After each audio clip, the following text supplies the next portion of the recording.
네, 오늘 윌버포스 아카데미 2강입니다. 오늘 주제는 성경적 세계관이란 무엇인가라는 주제를 가지고 오늘 함께 강의를 진행을 하도록 하겠습니다. 저희가 이제 이 강의들이 좀 축적이 되면 이제 교재를 좀 만들어서 여러분들 앞으로 필기하시도록 좀 도움을 드리도록 하겠습니다. 근데 지금은 특별히 교재가 아직 만들어지지 않아서 여러분 양해를 구합니다. 자, 오늘 주제는 성경적 세계관이란 무엇인가입니다. 우리가 지난주에 잠깐 나누었던 내용들 잠깐만 간략하게만 나누고 오늘 주제를 넘어갈 텐데요. 세계관은 무엇이다라고 말씀드렸죠. 세계관은 뭐에 비유를 둘 수가 있다고 말씀드렸죠. 세계관은 안경이다 이렇게 말씀드렸습니다. 안경. 그래서 우리 성경적 세계관이라는 것은 성경을 안경으로 삼아서 세상을 바라본다. 그래서 성경을 거룩한 안경에 비유를 들었죠. 자, 세계관은 안경에 비유를 들 수가 있는데 이 안경에 해당하는 세계관은 본질적으로 신념입니다. 신념. 세상을 바라보는, 세계를 바라보는 신념이 세계관이다. 세계를 바라보는 안경을 제공한다. 세계관은 신념이다라고 말씀을 드렸어요. 특별히 찰스 콜슨이 이야기한 내용을 제가 지난주에 말씀드렸죠. 세계관이란 이 세상에 대한 신념의 총합으로 우리의 일상적인 결정과 행동을 지시하는 그림이다. 이 세상에 대한 신념의 총합이고 그 신념이 우리의 일상적인 결정과 행동을 지시한다. 그러면서 이 신념에는 크게 세 가지 질문에 대한 신념으로 구성이 되어 있는데, 첫 번째는 우주의 기원은 무엇인가에 대한 신념, 생명의 기원은 무엇인가에 대한 신념, 이 세상은 어떻게 시작이 되었는가에 대한 신념이 바로 세계관을 형성하는 첫 번째 신념입니다. 두 번째는 문제의 기원은 무엇인가, 이 땅에 존재하는 이 모든 악의 기원은 어디에 있는가에 대한 신념, 이 땅에 존재하는 고통은 무엇으로부터 시작된 것인가에 대한 신념, 이 문제의 기원은 무엇인가에 대한 신념이 세계관을 형성한 두 번째 신념입니다. 마지막으로 세 번째, 그렇다면 이 문제를 어떻게 회복할 것인가, 치유할 것인가, 고칠 것인가, 회복의 기원은 무엇인가에 대한 신념이 이 세계관을 형성하는 세 번째 신념입니다.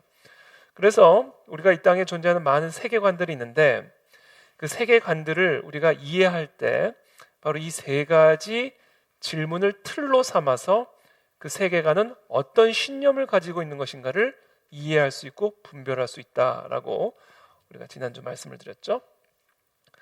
그래서 우리가 이 세계관을 분별하는 데 있어서 이 세 가지 질문 그리고 이 세 가지 신념은 이 세계관을 분별할 수 있는 분별의 틀이 되고 기준이 됩니다.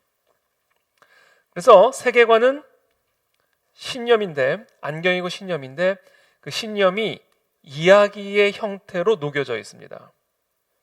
세계관이라고 하는 신념은 어려운 철학적 체계로도 물론 정리가 되어 있지만 세계관이라고 하는 신념은 기본적으로 누구나 알아들을 수 있고 언제나 전수되어질 수 있는 이야기의 형태로 정리되어 있고 녹여져 있다. 그래서 세계관은 이야기다라고 말씀을 드렸죠. 그리고 이 이야기, 이 세계관은 이야기인데 이 세계관 이야기는 크게 6개로 분류된다라고 말씀을 드렸습니다. 첫 번째는 인본주의 이야기, 인본주의 세계관. 두 번째는 마르크스 세계관. 세 번째는 포스트 모던 세계관. 그리고 성경적 세계관. 그 다음이 이슬람적 세계관. 그 다음이 뉴에이지 세계관입니다. 이처럼 6개 정도의 종류의 세계관 이야기가 이 땅에 존재하고 있습니다. 그래서 우리는 앞으로 몇 주간에 걸쳐서 이 세계관 하나하나씩들을 우리가 좀 깊이 살펴보면서 서로 다른, 서로 충돌하는, 특별히 성경적 세계관과 충돌하는 나머지 5개의 세계관을 우리가 좀 이해함으로써 이 세상을 좀 더 명확하게 성경적 세계관을 통해서 이해하고 분별할 수 있는 그런 시간들이 되기를 바라고, 특별히 나도 모르게 내 안에 스며들어와 있는 나의 관점을 형성하고 있는 나도 모르게 나의 관점을 만들어가고 있는 비성경적인 세계관이 무엇인지를 점검하고 분별함으로써 더 견고하게 하나님의 진리에 우리의 생각과 마음과 관점을 뿌리 내리는 그런 시간들이 될 수 있기를 기도합니다. 그런 시간이 될 줄로 믿습니다. 그래서 오늘은 성경적 세계관이란 무엇인가에 대한 주제입니다. 성경적 세계관이란 무엇인가? 첫 번째, 성경적 세계관 이야기를 구성하는 첫 번째 신념, 우주의 기원은 무엇인가? 자, 우주의 기원, 세상의 시작은 무엇인가에 대한 이야기로 구성이 되어 있습니다. 모든 세계관은. 자, 그렇다면 성경적 세계관은 생명의 기원, 우주의 기원에 대한 어떤 스토리, 어떤 이야기를 가지고 있는가? 창조 이야기를 가지고 있습니다. 창세기를 보면 다 스토리죠, 이야기죠. 하나님께서 태초에 말씀으로 천지를 창조하시고 특별히 아담과 하와를 창조하셨죠. 태초에 하나님이 천지를 창조하시니라 라는 이 선언으로 창세기 1장 1절이 성경이 시작이 됩니다.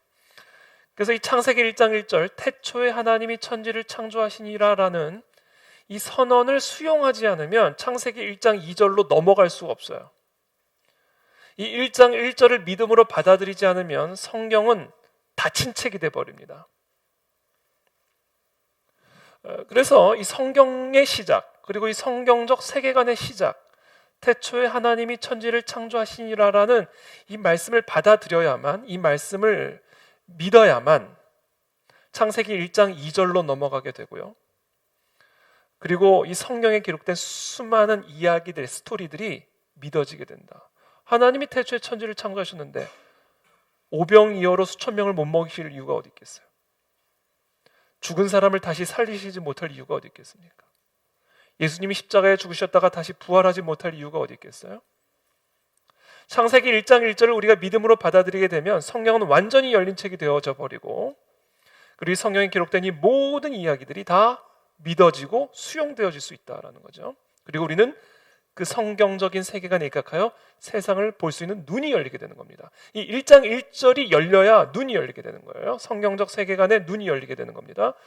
그러나 이 1장 1절이 믿어지지 않으면 성경은 완전히 닫혀진 책이 되어버린다. 이 창조의 이야기와 대척점에 있는 이야기가 바로 진화 이야기입니다. 태초에 자연이 천지를 창조하시니라라고 믿습니다.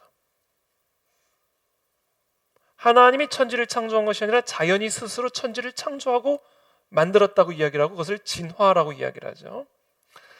그리고 진화론의 이야기를 만들어낸 작가가 다윈입니다. 찰스 다윈. 자, 이 두 이야기가 사실은 이 세상에서 충돌하고 있는 세계관이고 이야기예요.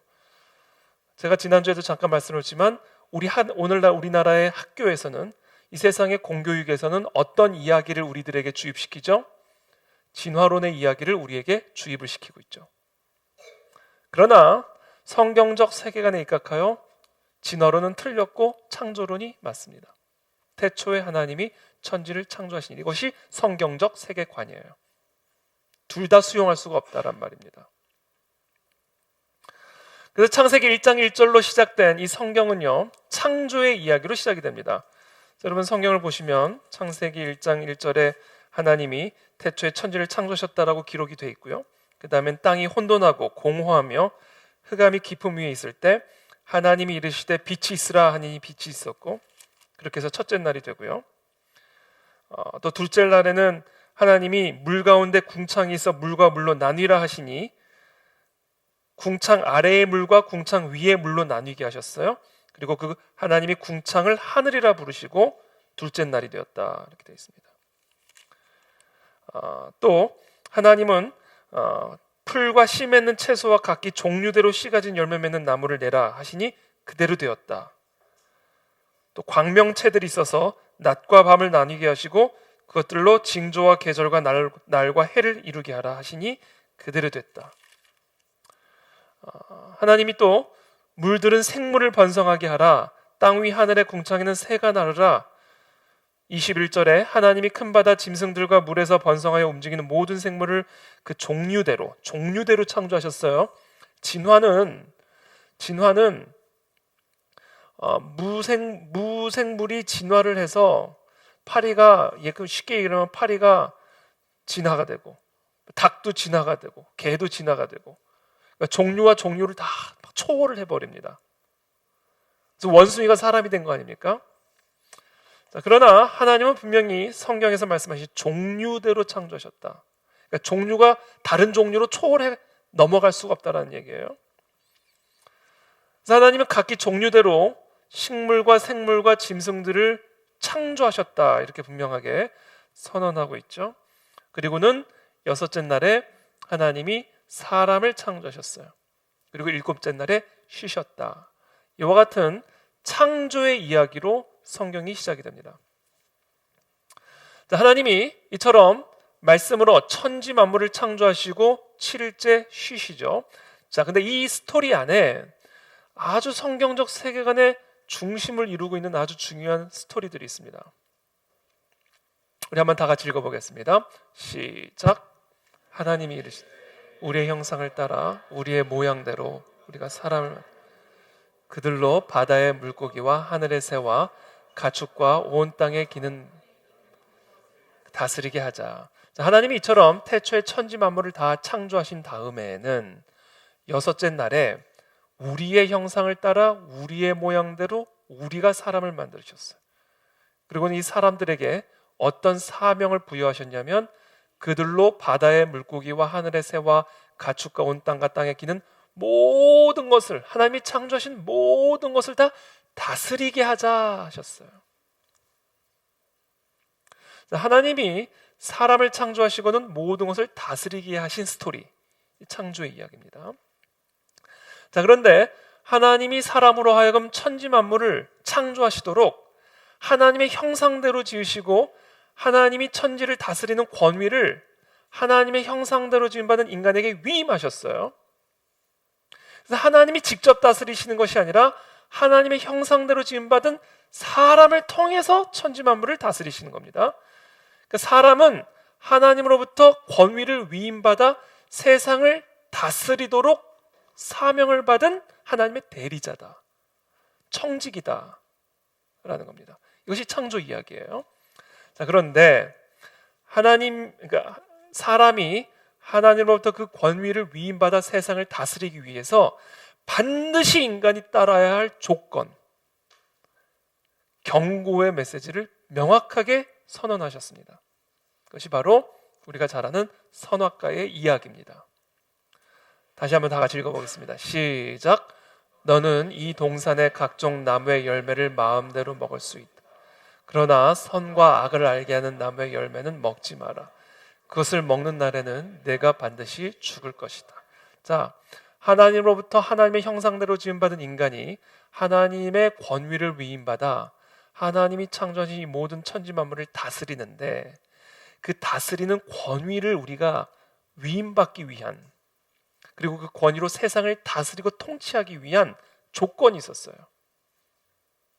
그것은 뭐냐면 동산 중앙에 심은 선과 악을 알게 하는 나무의 열매는 먹으면 안 된다, 먹지 마라.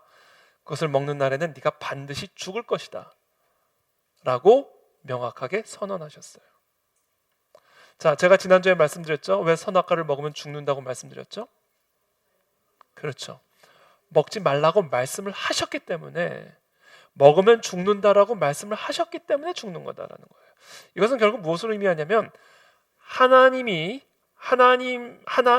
말씀대로 순종할 때, 인간이 하나님의 말씀의 권위 아래 거할 때, 그때 인간은 하나님의 권위로 세상을 다스리고 통치할 수 있게 되었다. 그리고 그때 세상은 하나님의 통치 아래 샬롬을 누릴 수 있게 되었다라는 창조 질서를 이 시간 선언하고 확립하신 거예요. 인간이 하나님의 형상대로 지음받은 인간이 하나님의 형상대로 하나님의 권위를 가지고 천지 만물을 다스리고 통치하기 위해서는 인간이 하나님의 권위 아래 거해야만 한다. 하나님의 말씀의 권위 아래 거해야만 한다. 그때 세상은 하나님의 권위 아래 거할 수 있다라는 거예요.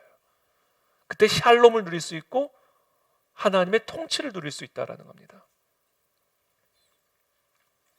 이것이 바로 창조 질서예요. 그러니까 지금 이 선악과 이야기는 창조 질서를 확립하신 이야기입니다. 이 세상이 어떻게 창조되었고 유지되어질 수 있고 이 땅 안에서 우리가 진정한 샬롬과 행복을 누릴 수 있는 원리, 원칙, 질서를 선언하시고 확립하신 거, 이것이 지금 이 창조 이야기에 담겨져 있는 이 선악과 이야기의 핵심이다. 이것을 그림으로 표현하면 이겁니다. 하나님이 태초에 정하시고 확립하신 이 창조 질서는 이겁니다. 하나님이 하나님의 형상대로 인간을 창조하셨어요. 하나님의 형상대로 지음받은 이 인간은 하나님의 말씀의 권위 아래 거해야만 합니다. 이것이 선악과 이야기가 확립하고 있는 질서예요. 우리에게 가르쳐주고 있는 질서입니다. 하나님의 형상대로 지음받은 인간은 하나님의 말씀의 권위에 순종해야만 인간답게 살 수 있다라는 거예요.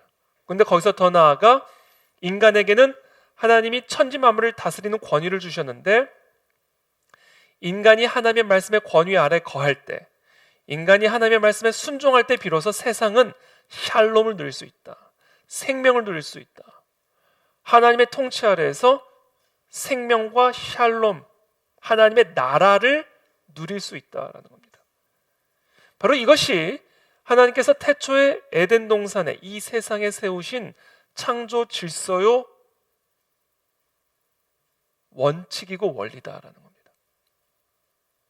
저는 이것을 일컬어 주아생이라고 이야기합니다. 주아생. 하나님의 말씀의 권위 아래 인간이 거할 때 인간은 물론이거니와 온 세상이 하나님의 통치 아래에서 샬롬을 누릴 수 있는 이 에덴 동산, 천국, 하나님의 나라, 창조 질서죠. 이것이 바로 창조 이야기에 담겨져 있는 성경적 세계관입니다.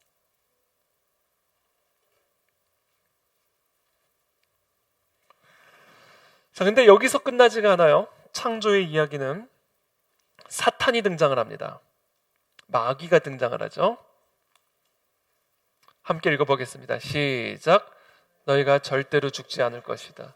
이는 너희가 그것을 먹는 날에는 너희 눈이 열려서 너희가 선과 악을 아시는 하나님처럼 될 것을 하나님께서 아시기 때문이다. 자, 이와 같이 주아생이라고 하는 성경적 세계관을 하나님이 태초에 아담과 하와에게 인류에게 선언하신 겁니다. 이 하나님의 진리대로 선과 악을 분별해야 되고 하나님의 이 진리와 말씀을 따라 살아가야만 인간이 인간답게 살 수 있고 인간의 권위 아래 둔 이 세상이 샬롬 가운데 거할 수 있다라고 하는 성경적 세계관을 선언하셨죠. 그래서 태초에 아담과 하와는 성경적 세계관을 가지고 살았습니다. 하나님의 말씀대로 하나님의 진리대로 세상을 바라보며 무엇이 선하고 악한지를 하나님의 진리를 토대로 분별했죠. 그러니까 이들의 관점으로 봤을 때 선악과는 먹어도 되는 나무예요? 먹으면 안 되는 나무예요? 먹으면 죽는 나무입니다. 그러니까 선악과 근처도 안 갔을 거예요. 왜요? 성경적 세계관으로 바라보니까. 그런데 어느 날 사탄이 등장하죠. 그리고는 이야기합니다. 절대로 안 죽는다. 창세기 3장에 보면요, 사탄과 하와 간의 대화 내용이 기록이 되어 있습니다. 제가 한번 쭉 읽어드릴게요. 한번 여러분이 한번 혹시 성경 있으면 같이 보셔도 좋고요. 창세기 3장 1절입니다. 뱀은 여호와 하나님이 지으신 들짐승 중에 가장 간교하니라. 뱀이 여자에게 물어 이르되, 자, 뱀이 여자에게 아주 간교하게 말을 걸었습니다. 어떻게 말을 걸었냐면, 하나님이 참으로 너에게 동산 모든 나무의 열매를 먹지 말라 하시더냐? 하나님의 말씀에 비틀죠. 하나님은 다 먹어도 된다고 그랬어요. 선악과만 먹지 말라 그랬어요. 자, 마귀의 간교함은 어디에 집중되어 있냐면 하나님의 말씀을 비트는 일에 집중이 되어 있습니다. 그래서 마치 하나님이 모든 것을 다 못 먹게 하신 것처럼 인간의 자유를 매우 억압하고 인간의 권리를 매우 억압하는 그와 같은 나쁜 하나님으로 바라보도록 하나님의 말씀을 간교하게 왜곡하죠. 이게 언제나 마귀가 하는 짓이에요. 그렇게 함으로써 하나님의 말씀에 불순종하도록 유혹을 하는 거죠. 마귀가 이야기합니다. 하나님이 참으로 동산 모든 나무의 열매를 먹지 말라 하시더냐? 그렇게 말씀하시더냐? 이거죠. 2절에 여자가 뱀에게 말하되 동산 나무의 열매를 우리가 먹을 수 있으나 동산 중앙에 있는 나무의 열매는 하나님의 말씀에 성경적 세계관이에요. 하나님의 말씀에 따르면 먹지도 말고 만지지도 말라 너희가 죽을까 하노라 하셨느니라. 그러니까 지금 하와는 성경적 세계관을 가지고 마귀의 질문에 답변을 하고 있는 겁니다. 그러자 뱀이 여자에게 이르되 너희가 결코 죽지 아니하리라. 절대로 안 죽는다. 이거 뭡니까? 하나님의 그 말은 거짓말이다라는 거예요. 너희가 그것을 먹으면 죽는 게 아니라 그것을 먹는 날에는 너희 눈이 오히려 밝아져 하나님과 같이 되어 너희가 스스로 하나님처럼 무엇이 선하고 악한지를 너희가 직접 판단할 수 있고 결정할 수 있는 존재가 될 수 있다 라고 간교하게 속이죠. 그러니까 지금 이 창세기 3장 1절에서부터 5절까지 하와와 사탄 사이에 주고받는 대화의 핵심, 계속 주고받는 대화의 핵심은 뭐예요? 하나님의 말씀이에요. 그렇게 정말 말씀하셨냐라는 거예요. 그때 하와가 이야기하죠. 그렇게 말씀하셨다는 겁니다. 그러자 마귀가 이야기하죠. 그 말 뻥이야. 이렇게 그 말 거짓말이야 라고 다시 토스를 해주는 거예요. 그 사탄의 말을 받고 보니 먹음직스러워져 버린 겁니다. 그러니까 지금 마귀의 간교한 속임수는 어디에 언제나 집중되어 있는가? 마귀가 여러 가지 일을 하고 있는 것처럼 보이지만 아니에요. 단 하나의 일을 합니다. 그것은 뭐냐면 어떻게 해서든지 하나님의 말씀의 권위를 거역하게 하는 일에 집중이 되어 있는 거다. 이게 마귀가 하는 일의 알파와 오메가입니다. 그러므로 우리가 마귀를 대적하고 마귀를 이길 수 있는 유일한 길, 유일한 무기는 덮어놓고 말씀대로 하는 거예요. 말씀대로. 마귀는 항상 질문, 정말 그렇게 말씀하셨냐는 거예요. 그 마귀의 간교한 속임수를 이길 수 있는 단 하나의 방법은 그렇게 말씀하셨다는 거예요. 그러니까 예수님이 광야에서 40일 금식하실 때 사탄의 모든 공격들을 다 뭐로 무찔러요? 말씀하셨다, 말씀하셨다, 말씀하셨다. 이거예요. 말씀입니다, 말씀. 이 사탄의 말을 듣고 보니 이 사탄의 간교한 속임수 계속 잽을 날리는 거죠. 정말 그렇게 말씀하셨냐는 거예요. 아니다. 너 그거 먹어도 안 죽는다는 거예요. 그걸 먹으면 너가 죽는 게 아니라 오히려 하나님처럼 된다는 거예요. 계속 잽을 날리죠. 하나님처럼 돼서 네가 하나님처럼 뭐가 선하고 악한지를 직접 판단할 수 있고 결정할 수 있다는 거예요. 잽을 1, 2, 3로 매기는 겁니다. 그렇게 맞고 보니까 어떻게 보여요? 그러고 보니 열매가 먹기에 좋고 보기에도 좋고 지혜롭게 할 만큼 탐스러워 보이기 시작하는 겁니다. 이 마귀의 간교한 펀치의 1, 2, 3를 맞고 보니까 성경적 세계관이 희미해져 버린 겁니다. 하나님의 말씀이 희미해져 버린 겁니다. 이게 마귀가 하는 짓이에요. 마귀가 우리의 시력을 희미하게 만들어 버리는 거예요. 성경적 세계관을 벗겨버리는 거예요. 그러고 보니 먹음직스러워 보이고 보기에도 좋고 탐스러워 보이기 시작하는 거죠.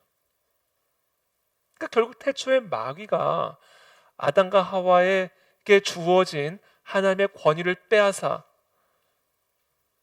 그들로 하여금 하나님을 떠나게 하기 위해서 했던 일은 결국 성경적 세계관을 무너뜨리는 일이었다라는 거예요. 성경적 세계관을 허무는 일에 집중이 되었다는 거예요. 그러니까 결국 우리가 이 땅에서 그리고 우리 개인의 삶 속에서 성경적 세계관을 회복하여 우리의 개인의 삶의 샬롬을 회복하고 우리의 가정과 나라와 민족의 샬롬을 회복하여 하나님의 나라와 통치를 회복해가는 그 일을 위해서 우리가 집중적으로 싸워야 할 영적 전쟁의 본질은 성경적 세계관의 회복에 있다는 거죠. 이게 윌버포스 아카데미의 목적입니다. 그러니까 여자가 보니 성경으로 보는 게 아니에요. 이제는 여자가 본 거예요. 하나님의 말씀대로 본 게 아니에요. 여자가 본 거예요. 여자가 이제는 내가 본이에요. 내가 본이. 바로 여기서 타락의 시작이 일어나는 거예요. 모든 두 번째 질문, 문제의 기원이 바로 여기서부터 시작이 되는 겁니다. 이게 성경적 세계관의 핵심이에요. 스토리 안에 담겨져 있는 성경적 세계관입니다. 자, 그래서 결국은 여자가 보니, 이게 사실은 보는 게 아니에요. 사탄의 속임수에 완전히 이제 가려진 겁니다. 이제 더 이상 하나님의 말씀을 보지 못하게 된 겁니다. 이제 더 이상 하나님에 대해서 소경이 된 겁니다. 그래서 여러분, 이 복음서에서 예수님이 소경을 고치신 이 사건들은요, 바로 마귀에 의하여 불순종으로 말미암아 더 이상 하나님을 보지 못하고 하나님의 말씀을 보지 못한 소경된 우리들을 치유하신 예수님의 사역을 예표하고 있고 보여주고 있는 사건들입니다. 이것이 그 당시 물론 소경들이 참 많았었대요. 소경들이 참 많았답니다. 그러나 그 소경을 고친 사건이 바로 태초에 성경적 세계관을 잃어버려 더 이상 하나님을 보지 못하고 하나님의 말씀대로 보지 못하는, 사단에게 그 시력을 빼앗겨져 버린 그런 소경된 자, 그러므로 보지만 보지 못하는, 눈이 있지만 보지 못하는, 들어도 듣지 못하는 그와 같은 소경된 자를 치유하시는 사건이 바로 복음서에 기록된 그런 메시지의 의미고요. 바로 이것이 이 타락의 모습이다라는 거예요. 결국 그래서 시력을 잃어버린 거예요. 시력을. 창세기 3장 7절에 이렇게 기록이 되어 있죠. 이에 그들의 눈이 밝아져. 반어법입니다. 눈이 밝아진 게 아니에요. 이제 눈이 어두워져 버린 겁니다. 성경적 세계관을 잃어버린 겁니다. 이제는 하나님의 말씀은 어두워지고 여자의 눈이 밝아진 겁니다. 하나님의 말씀은 사라져버리고 여자의 눈이 밝아져 버린 거예요. 그 여자의 눈이 밝아진과 동시에 무엇을 깨닫게 되냐면 자기가 벗은 것을 깨닫게 되고, 그리고는 무화과나무 잎을 엮어 치마로 삼았다. 그리고는 이상한 행동들을 보이기 시작하죠. 여호와 하나님의 소리를 듣고는, 하나님의 말씀을 듣고는 그 말씀 앞으로 달려나가는 것이 아니라 아담과 그의 아내가 여호와 하나님의 낯을 피하여 숨었다. 이렇게 그래요. 숨었다. 네가 어디 있느냐 이르되 내가 동산에서 하나님의 소리를 듣고 두려워하여 숨었나이다. 하나님과의 단절이 이루어져 버린 겁니다. 성경적 세계관이 사라져버리고 여자의 눈으로 보고, 그래서 하나님의 말씀에 거역하는 순간 이제는 하나님을 피하는 존재, 하나님으로부터 도망가는 존재, 하나님으로부터 숨는 존재가 되어져 버렸다라는 겁니다. 여기서부터 이 땅의 모든 문제가 시작된다. 이것이 성경적 세계관이에요. 또 여자에게 이르시되 내가 네게 임신하는 고통을 크게 더하리니. 바로 인간이 하나님의 말씀의 권위를 거역하고 불순종함으로 말미암아 나타나게 된 열매요 결과입니다.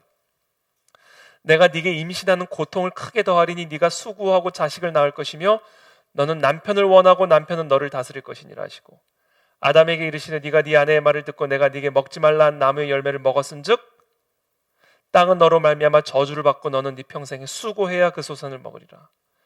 땅이 네게 가시덤불과 엉겅퀴를 될 것이라.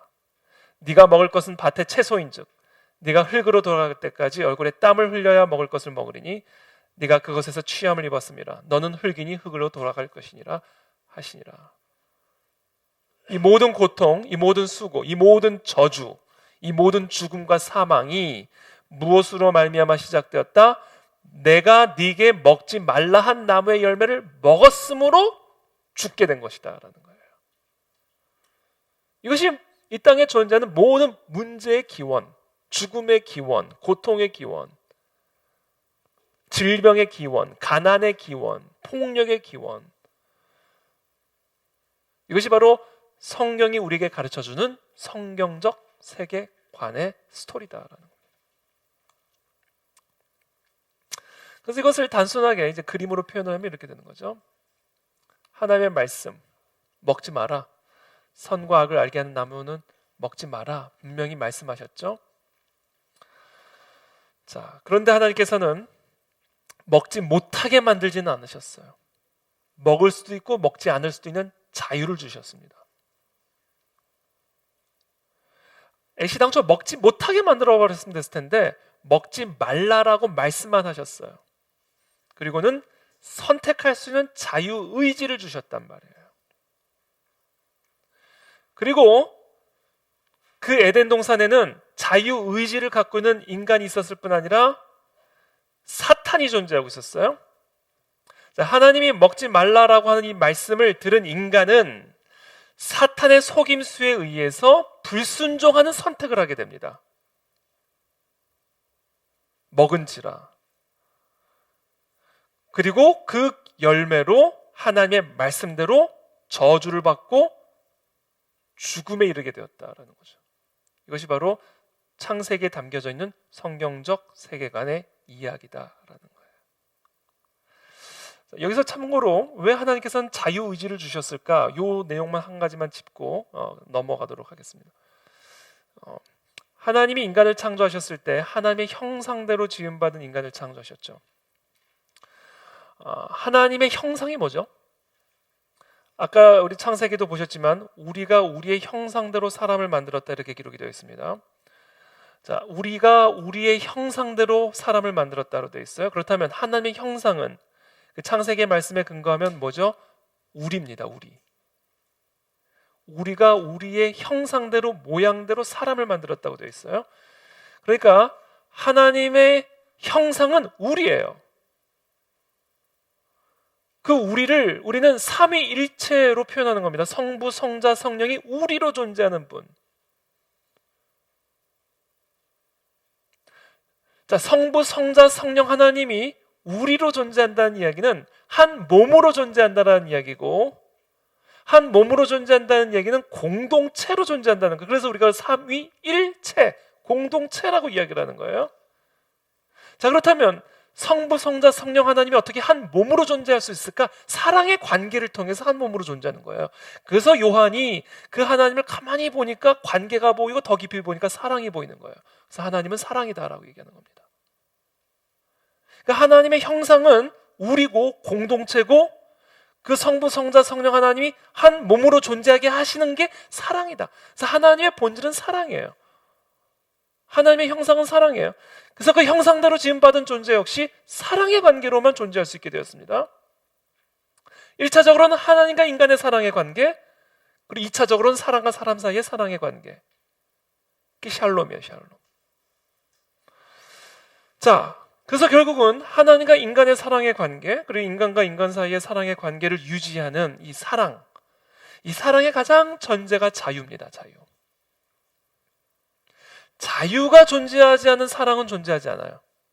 우리가 사랑한다는 이야기는 자유예요.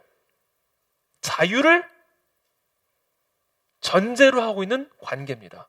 사랑의 관계는 자유를 전제로 하고 있는 관계예요. 예를 들면 제가 이래봬도 짝사랑 전문입니다. 제가 아내를 짝사랑을 몇 년 했다? 3년. 저는 3위일체 때문에 3년 꼭 했어요. 완전수. 3년을 짝사랑을 했잖아요. 근데 그때 제가 일방적으로 사랑을 한다고 해서 제가 납치를 하면 그게 사랑이 됩니까? 안 됩니까?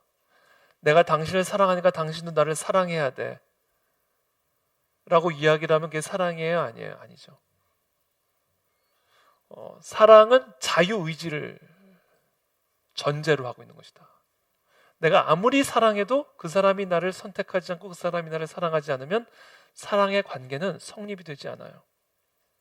그 사람의 자유의지를 인정하지 않는 사랑은 폭력이 되는 겁니다. 그래서 그건 사랑이 아니에요. 폭력이 되는 거예요.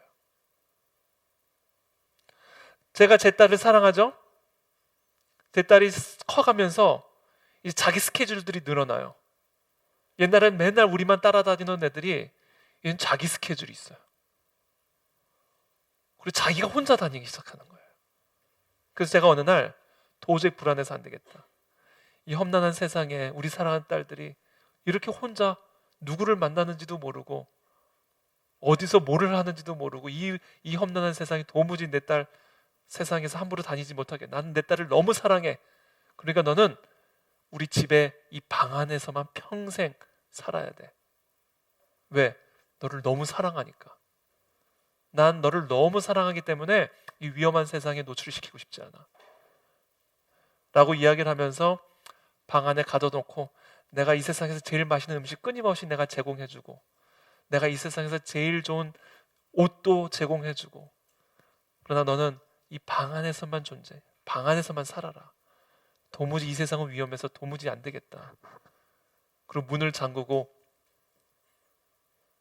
살면 그게 사랑이에요? 감금이에요? 그건 감금이죠. 부모의 마음은 충분히 이해를 해요. 그렇죠? 부모의 마음은 충분히 이해하지만 그 아이에게 주어진 자유의지를 박탈하고 그 아이를 그 방 안에 가두는 순간 그것은 사랑이 아니라 폭력이 되는 것이다라는 거죠. 하나님이 인간을 창조하실 때 하나님의 말대로 움직일 수 있는 로봇과 같은 인간을 충분히 창조하실 수 있는 능력이 있죠. 그러나 하나님께서는 하나님의 형상대로 사람을 지으시고 그 사랑의 관계 속에서 살아가게 하시기 위해서 하나님을 떠날 수 있는 자유까지 허락하신 거예요. 하나님께 불순종할 수 있는 위험을 감수하면서까지 자유를 주신 이게 하나님의 사랑이다라는 거예요. 그래서 하나님은 인간을 창조하시고는 이것을 먹으면 죽는다라고 하는 이 말씀 안에 이 하나님의 마음을 우리가 그래서 이해를 해야 됩니다. 그리고 그 자유의지를 유지하기 위해서 하나님은 그 선악과를 먹으면 죽는다라고 하는 그 분명한 말씀으로 우리들에게 선언을 하신 거죠. 사탄이 그 자유의지를 가지고 있는 인간을 유혹하여 불순종의 자리로 이끌었고 결국은 저주의 길로 이끈 것이다. 이것이 바로 창세기에 담겨져 있는 이야기의 핵심이다라는 겁니다. 자, 우리는 이 불순종을 일컬어 죄라고 이야기를 하는 거고요. 결국 그 죄의 삭수로 말미암아 사망이 우리에게 이르게 되었다. 이것이 이 땅에 존재하는 모든 문제의 기원이다. 이것이 바로 창세기에 기록된 이야기입니다. 자, 이것을 또 다른 그림을 한번 표현해 볼게요. 주아생, 이것이 하나님이 태초에 정하신 창조 질서다. 우리는 하나님의 말씀의 권위 아래 거할 때 생명을 누리게 된다. 그리고 이 땅도 생명으로 충만하게 된다.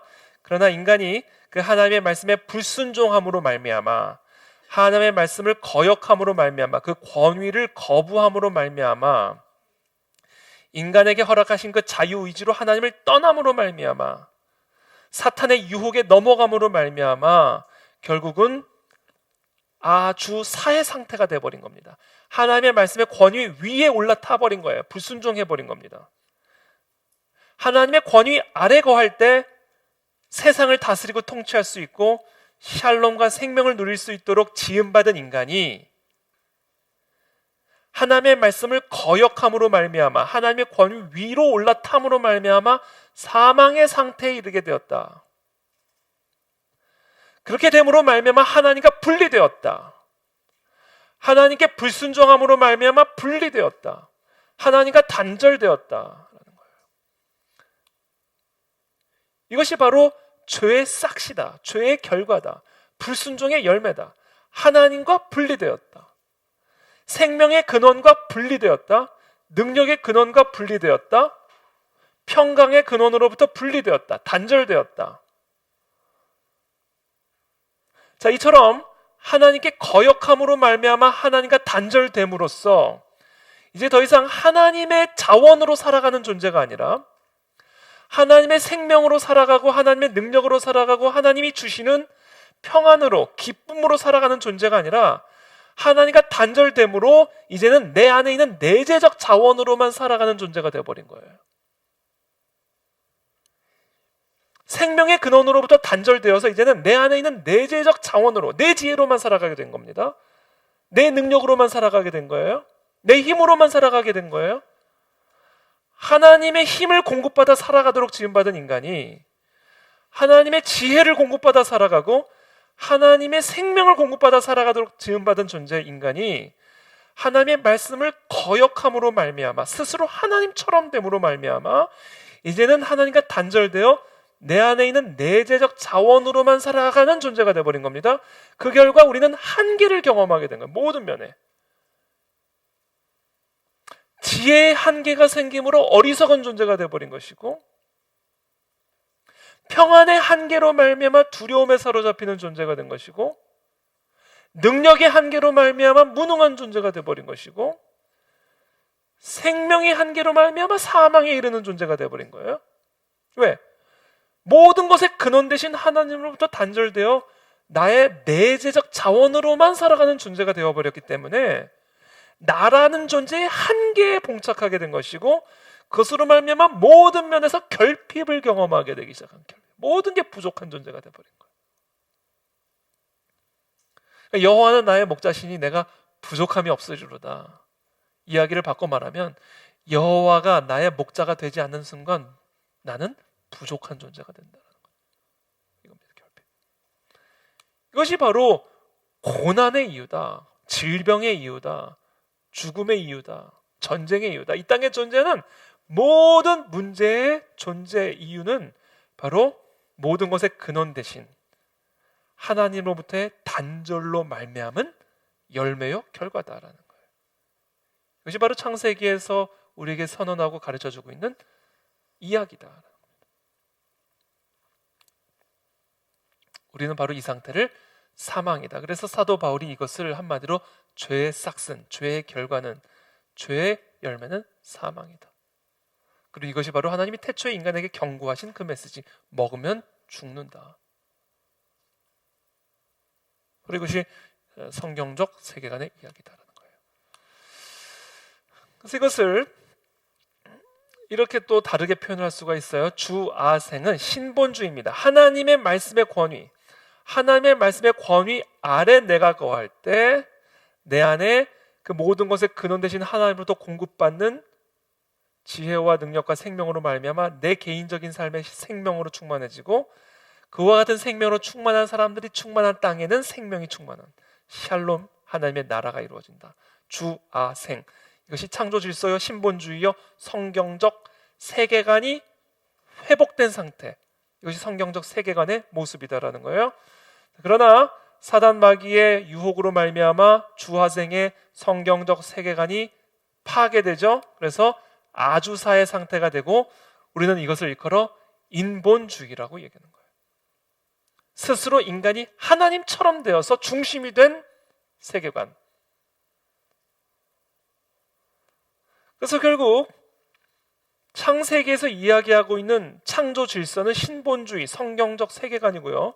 사단 마귀에 의해서 인간이 하나님의 권위를 거역함으로 말미암아 나타나게 된 세계관이 인본주의적 세계관이에요. 사람이 하나님처럼 되어서 무엇이 선하고 악한지를 판단하고 결정하는 인간 중심적인 세계관, 인간이 하나님이 되어져 버린 세계관, 이것이 바로 성경에서 이야기하는 타락이다. 지금 우리가 살아가고 있는 이 세상은 바로 이 인본주의 세계관이 다스리고 있는 세상이에요. 그래서 이 세상은 사망인 겁니다. 이 세상은 사망.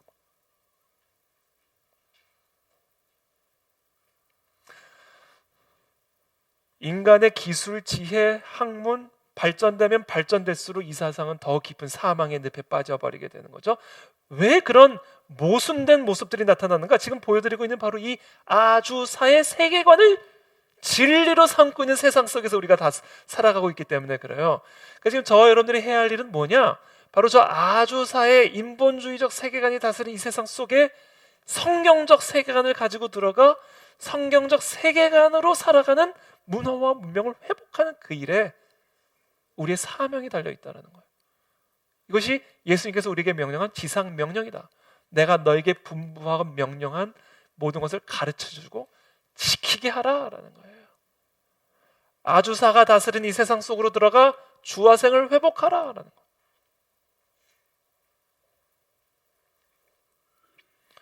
그래서 결국 이것은요, 신본주의적 세계관, 성경적 세계관이 사탄 마귀의 유혹으로 말미암아 인간의 거역, 불순종으로 말미암아 아주사의 인본주의 세계관이 다스리는 세상 속으로 이 세상이 타락해져 버린 겁니다. 이게 문제의 기원이에요. 문제의 기원. 그 인본주의 세계관의 아주 대표격이라고 할 수 있는 철학자죠. 사상가. 세계관을 만들어내는 사상가, 학자. 니체죠. 프리드리히 니체. 즐거운 지식.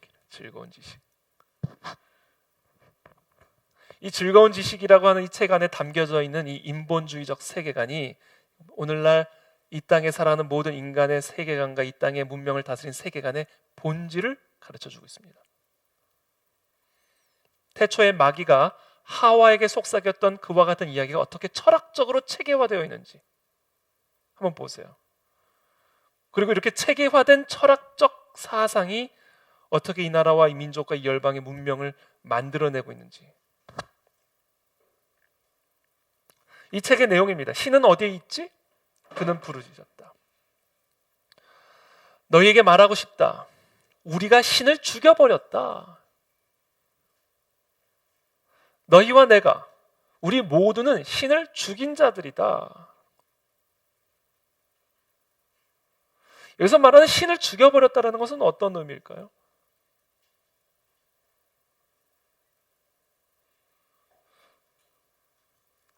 태초에 사탄 마귀가 아담과 하와를 유혹하여 하나님의 말씀의 권위를 떠나가게 한 것, 하나님의 말씀에 불순종하고 하나님의 권위를 거역한 것, 그래서 인간이 스스로 하나님처럼 되어버림으로써 신을 죽여버리게 된 겁니다.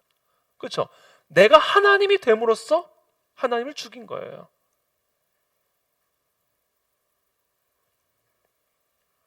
너희와 내가, 우리 모두는 다 신을 죽인 자들이다. 이게 바로 태초에 일어난 사건을 니체는 대단한 통찰력을 가지고 이렇게 선언을 하고 있는 겁니다. 우리가 스스로 하나님처럼 되어버림으로써 하나님을 거역하고 하나님과의 단절을 통해 하나님을 죽인 자들이 되어버려요. 근데 니체가 몰랐던 것은 우리 모두가 하나님처럼 됨으로써 하나님을 죽임으로써 우리도 죽게 되었다. 진짜 죽은 것은 우리가 됐다. 그러나 니체는 그렇게 생각하지 않았죠. 계속해서 이분의 말을 한번 들어보세요. 지구가 해의 궤도에서 풀려났을 때 우리는 무엇을 하고 있었나? 지구는 어디로 움직이고 있나? 우리는 어디로 가고 있나? 후진하고 있나? 측면으로 가고 있나? 직진하고 있나? 아니면 모든 방향으로 가고 있는 건가? 아직도 위쪽이 있고 아래쪽이 있나? 우리는 끝없는 허공을 방황하는 건가? 자, 절대자를 죽여버림으로써 기준이 사라져버린 거죠.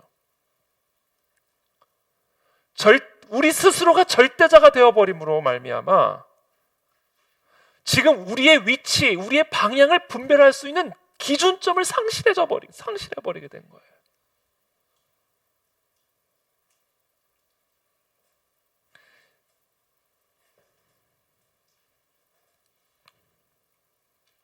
그러면서 이렇게 해요. 신은 죽었다. 신은 죽어있다. 그리고 우리가 그를 죽여버렸다. 살인자 중에 살인자인 우리는 어떻게 스스로를 위로할 것인가? 고민이 되는 거예요.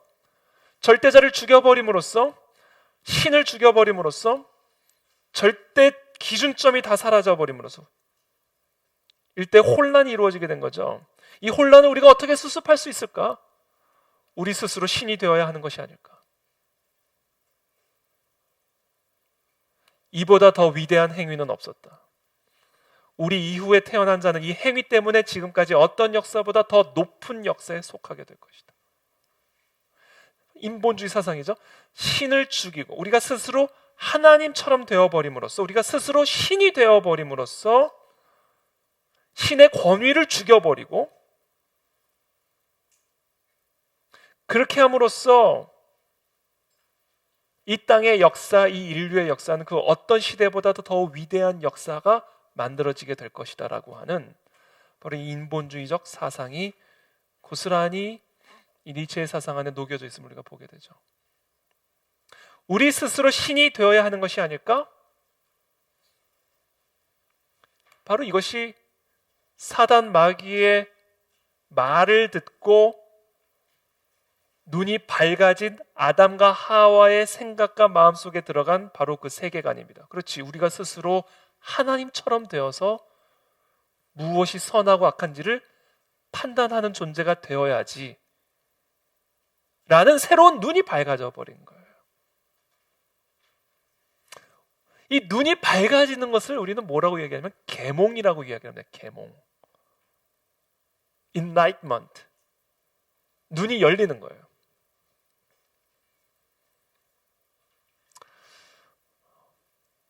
중세 성경적, 특별히 종교개혁 이후에 성경적 세계관의 회복을 통하여 성경적 진리의 절대자를 인정하는 성경적 진리의 뿌리를 내린 종교개혁 이래로 인본주의 운동이 강력하게 펼쳐지게 되는데 그것이 바로 우리가 잘 아는 18세기 계몽주의 운동입니다. 17세기, 18세기 계몽주의 운동.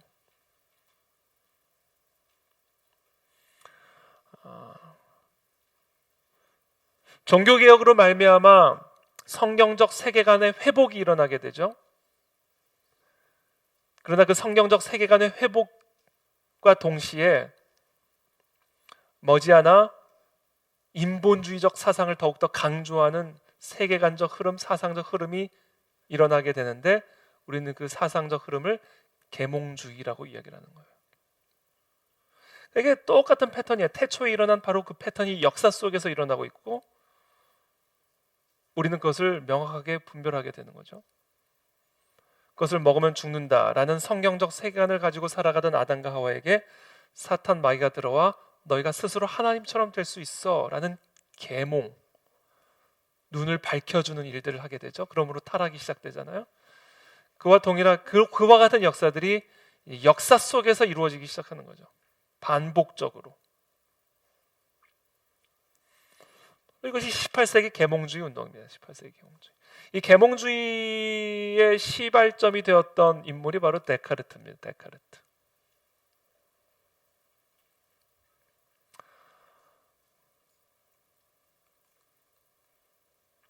이 데카르트가 한 유명한 말이 있죠. 뭐죠? 나는 생각한다. 고로 존재한다. 이 데카르트가 이제 길을 연 흐름이 뭐냐면 인간의 이성입니다. 인간의 이성. 인간의 이성을 가지고 진리를 우리가 찾아낼 수 있다라는 거예요. 그래서 끊임없이 의심하라는 거예요. 그러니까 진리를 발견하고 진리를 발견할 수 있는 방법 중에 하나가 뭐냐면 끊임없는 이성을 가지고 끊임없는 의심을 통해 우리는 가장 진리에 근접할 수 있다는 거예요. 그래서 끊임없이 의심하고 또 의심하고 또 의심하고 또 의심해서 결국 남는 게 있는데 지금 나는 의심하고 있다는 거. 지금 나는 생각하고 있다는 거. 고로 존재한다라는 거. 이거죠. 그래서 결국은 이 계몽주의의 시발점이 되었던 이 데카르트의 이 사상, 세계관은요, 인간의 이성을 가지고 끊임없는 의심을 통해서 진리에 접근할 수 있다는 사상입니다. 그리고 이와 같이 이 데카르트의 이와 같은 사상을 통해 시작된 이 계몽주의의 시발점이 결국은 이 칸트를 통해서 거의 정점에 이르게 되는 거예요. 자, 그래서 결국 지금 보여드린 창세기에 기록된 이 창조 타락의 이야기가 인류의 역사, 이 사상적 흐름 속에서 이 신본주의와 인본주의의 싸움으로 이어지게 되는 거고요. 그리고 이와 같은 세계관의 흐름이 이 땅의 인류의 문명들을 만들어내고 있다는 거예요. 그래서 이 인류가요, 언제 이 아담과 하와의 타락 이래로 이 세상은 이제 타락, 사망의 상태에 놓여져 있죠. 이 사망의 상태에 놓여져 있던 이 세상이 언제 확 열매를 피우는지 아세요? 바로 하나님의 말씀이 회복이 될 때 이 땅의 문화와 문명이 확 살아납니다. 대표적인 예가 종교개혁이죠. 종교개혁의 핵심이 뭐예요? 오직 성경이라는 거예요. 성경으로 돌아가자라는 거죠. 결국 종교개혁의 핵심은요, 성경적 세계관 운동입니다. 이 종교개혁이 성경적 세계관의 회복이에요. 이 종교개혁을 통해 서구 문화와 문명들이 확 꽃을 피우게 되죠. 근데 언제나 인류의 역사를 보면요, 흐름이 있어요. 올라가고 내려가고 올라가고 내려가고, 신본주의에서 인본주의로, 다시 신본주의에서 인본주의로 흐름이 있습니다. 그래서 결국 아담과 하와의 타락 이래로 쭉 가다가 또 아브라함을 통해서 살아나고 계속 왔다 갔다 하잖아요. 초대교회가 생겨나고, 그렇죠? 초대교회가 생겨났다가 중세교회 타락으로 이어지고, 종교개혁으로 다시 살아나고, 이거 왔다 갔다 하는 겁니다. 그래서 결국 이 신본주의와 인본주의의 역사적 흐름의 반복이 결국 이 역사 속에서 계속해서 이어져 가고 있는 거죠. 그렇기 때문에 이 땅의 문화와 문명들이 다시 살아나기 위해서는 결국은 이 신본주의의 회복, 성경적 세계관의 회복을 통해 이 땅의 인본주의로 말미암은 타락을 회복시키는 일에 우리가 헌신해야 된다는 거예요. 이게 성경적 세계관 회복의, 성경적 세계관 운동의 목적이고 핵심이다라는 거죠. 자, 그래서 이것을 다시 정리를 하면 이제 우주의 기원은 뭐예요? 창조 이야기. 문제의 기원은 뭐예요? 타락 이야기. 이 모든 이야기가 다 창세기에 나오게 되죠. 그렇죠? 타락 이야기. 아담과 하와가 하나님의 말씀을 거역하고 선과 악을 알게 하는 나무를 따먹음으로 스스로 신이 되어버린 거, 하나님처럼 되어버린 거, 그래서 스스로 무엇이 선하고 악한지를 판단하는 인본주의로의 타락. 그것이 여러 사상적 흐름을 통해서 인본주의 사상적 체계들이 이 땅 가운데 확립이 되고 그런 사상에 의해서 이 땅의 문화와 문명들이 만들어지는 거죠. 그래서 이 인본주의자들이요, 뭐를 선언을 했냐면 휴머니스트 매니페스토, 인본주의 선언문, 인본주의 선언문, 10계명처럼요 쫙 1계명, 2계명, 3계명 쫙 나옵니다. 여기 보세요. 이거는 미국 인본주의자 협의회, American Humanist Association인데 밑에 표어가 뭐예요? Good without a God, 이렇게 되죠. 이게 바로 인간의 타락한 이 땅의 모습을 그대로 보여주는 거죠. 성경적 세계관의 상실로 말미암아, 인간의 불순종으로 말미암아 인간이 스스로 하나님처럼 되어버린 인본주의 세계관이 다스리는 그런 세상이 되어져 버렸고, 그건 타락한 세상이 되어져 버린 겁니다. 그 결과 이런 문화와 문명들이 만들어지는 거예요. There's probably no God. 하나님은 아마도 없습니다. Now stop worrying. 걱정을 그만하시고 Enjoy your life. 삶을 즐기라는 거죠. 그리고 아주 어여쁜 여인과 함께 어깨동무를 하고 사진을 찍고 있는 리차드 도킨스라고 하는 세계적인 옥스퍼드 대학교의 교수이자 학자이자 무신론자. Enjoy life. 쾌락을 즐기고, 그렇죠? 이와 같은 타락한 문화와 문명들이 만들어지게 되는 것이다. 이것이 지금 우리가 살아가고 있는 이 세상의 모습이다라는 겁니다. 자, 그렇다면 이 문제를 어떻게 회복할 것인가? 회복의 기원은 어디에 있는가? 그것이 바로 구원 이야기예요. 어떻게 이 타락한 세상을 다시 회복할 수 있을 것인가? 이 타락한 문화와 문명 가운데 어떻게 하나님의 나라와 통치를 회복할 것인가? 그 구원을 위해서 오신 분이 바로 말씀이에요. 말씀. 하나님의 말씀을 불순종하고 거역하여 그 말씀을 죽인 거죠. 태초에 그 말씀의 권위를 죽임으로 인간이 스스로 하나님처럼도 되어버린 그 타락한 인간과 이 세상을 다시 회복하고 구원하기 위해서 누가 오셨어요? 다시 말씀이 오신 거예요. 말씀이. 한번 같이 읽어보겠습니다. 시작. 태초에 말씀이 계시니라. 이 말씀이 하나님과 함께 계셨으니 이 말씀은 곧 하나님이시니라. 말씀이 육신이 되어 우리 가운데 거하시며 우리가 그의 영광을 보니 아버지의 독생자의 영광이요 은혜와 진리가 충만하다. 자, 말씀이 없는 세상에 말씀을 죽여버린 이 세상 속으로 말씀이 다시 들어오신 거예요. 이게 회복의 기원이고 구원 이야기의 시작입니다. 그래서 그 하나님의 말씀이 태초에 아담과 하와가 거역하고 죽였던 그 말씀이 다시 말씀 없는 이 세상 속으로 육신이 되어서 오신 이야기. 그래서 그 말씀이신 그리스도께서 소경들을 치유하시고 안진뱅이들을 일으키시고 문둥병자들을 치유하셔서 하나님의 생명이 흘러들어가게 하시고 하나님의 기쁨이 흘러들어가게 하시고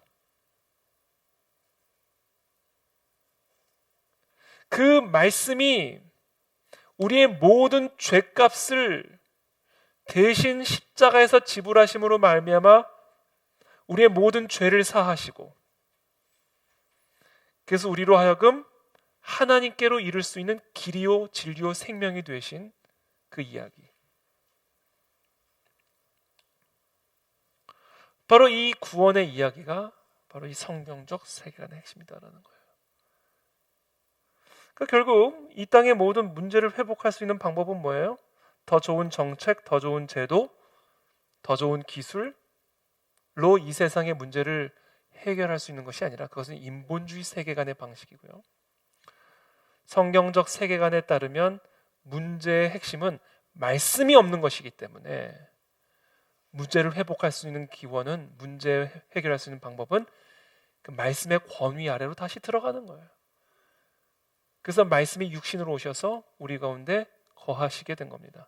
바로 이것이 구원 이야기고 복음의 이야기다. 그래서 이것을 다시 도표로 이제 표현을 하면 아주사의 상태, 그러니까 하나님의 말씀에 거역하여 스스로 하나님처럼 되어버린 이 아주사의 상태에 놓여지는 인간에게 다시 말씀이 육신으로 오심으로 육신으로 오신 그 말씀을 영접하는 자들마다, 그 예수 그리스도를 나의 주로, 구주로 영접하는 자들마다, 바꿔 말하면 그 말씀의 권위를 영접하는 자들마다, 그 말씀의 권위 아래로 들어가는 자들마다, 그 예수를 주여 주여 입으로만 주여 하는 자가 아니라 그 주가 하신 말씀대로 살아가는 자들마다 생명의 근원 되신 그 하나님에 이를 수 있게 되고, 그래서 그 하나님에 있는 생명이 내 생명이 되고, 하나님에 있는 능력이 내 능력이 되고, 하나님 안에 있는 평안이 내 평안이 되어 개인의 삶에 마른 가지와 마른 뼈와 같은, 마른 나무와 같은 우리의 인생에 생명이 솟아나고, 그 같은 생명이 솟아난 인간들이 늘어나고 이 땅을 덮음으로 말미암아 이 땅에 하나님의 샬롬 통치가 회복되어지는 그와 같은 부흥의 역사. 그렇죠? 하나님의 말씀을 영접함으로, 예수 그리스도를 영접함으로 말미암아 그 하나님의 권위 아래로 들어감으로 말미암아 하나님과 연합이 이루어지게 되고, 하나님과 연합이 되어짐으로 말미암아 하나님의 공급을 받고, 무한한 하나님의 공급을 받음으로 말미암아 배가 부르고 다시는 목이 마르지 않게 되고, 그래서 진정한 샬롬의 상태를 누리게 되는 이 상태로의 회복이 이루어지게 된다는 거죠. 이것이 바로 구원 이야기의 핵심이다. 그래서 한 개인이 바로 이와 같은 구원을 받을 때, 그와 같은 구원받은 백성들이 늘어남으로써 이 땅에 하나님의 나라와 통치가 회복이 되어서 이 땅에 하나님의 샬롬이 이루어지게 된다는 것이 바로 성경적 구원의 이야기, 회복의 이야기다. 바로 그것을 우리는 일컬어 부흥이다라고 얘기하는 거예요. 부흥. 그래서 여러분, 정말 이 땅을 살릴 수 있는 길, 정말 이 나라와 이 민족을 살릴 수 있는 길은요, 부흥이다라는 거. 이게 성경적 세계관이에요. 하나님의 말씀의 회복을 통한 부흥 운동만이 이 땅의 진정한 문제 회복의 기원이다라는 거예요. 그래서 교회를 시작하게 된 거다. 저는요, 처음에 제가 이제 온누리교회 부목사 생활을 할 때 처음에 이제 제 마음속에 하나님이 세상 속으로 들어가야 된다라는 마음을 주셔서 제가 미국에 가서 변호사 시험 보고 오겠다라고, 당시 우리 하용준 목사님, 담임 목사님이실 때, 살아 계셨을 때 하 목사님을 찾아가서 이렇게 말씀을 드렸더니 하 목사님이 가지 말라고 그러시더라고요. 교회밖에는 소망이 없다고 얘기하시더라고요. 그래서 변호사 되고 훌륭한 목사가 되라고 그러시더라고요. 교회 외에는 소망이 없으니까 변호사 되거나 이런, 변호사 물론 될 사람들은 되겠지만 당신은 목사로 계속 교회 안에 있으라고 얘기를 하시더라고요. 근데 제가 그때 제 마음속에 어떤 생각을 했는지 아세요? 역시 하 목사님은 세상을 몰라. 이렇게 생각했어요. 역시 하 목사님은 교회밖에 몰라. 이렇게 생각이 좁으셔야 어떻게 하겠나.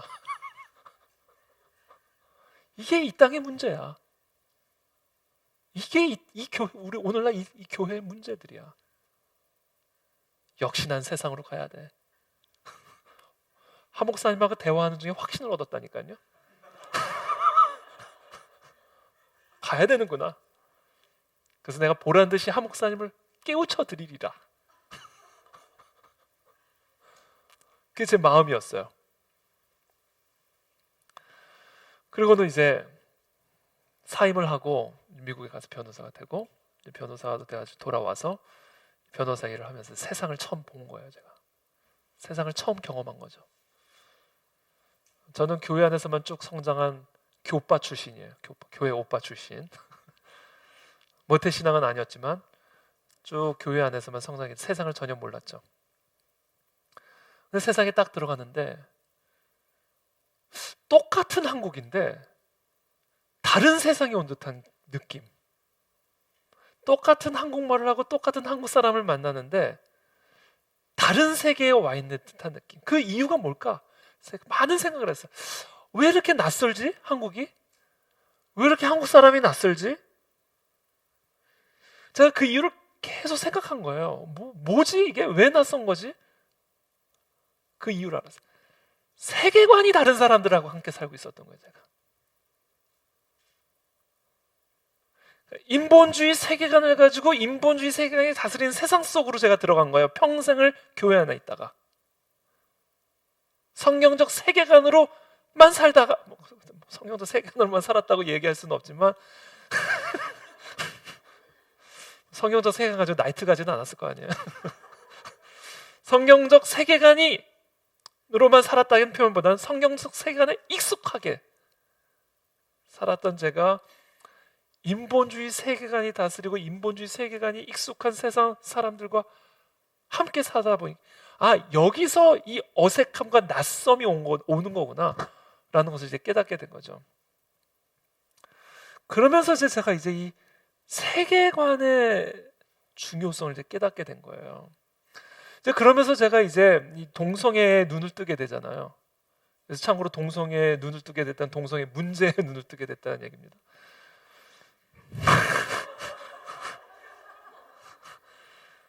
그 당시 막 우리 한국 사회에 이제 동성애 문제가 이제 막 문제가 막 조금씩 커질 때였어요. 그때만 해도 우리 교회가 그만큼 심각성을 모르고 있었을 때였습니다.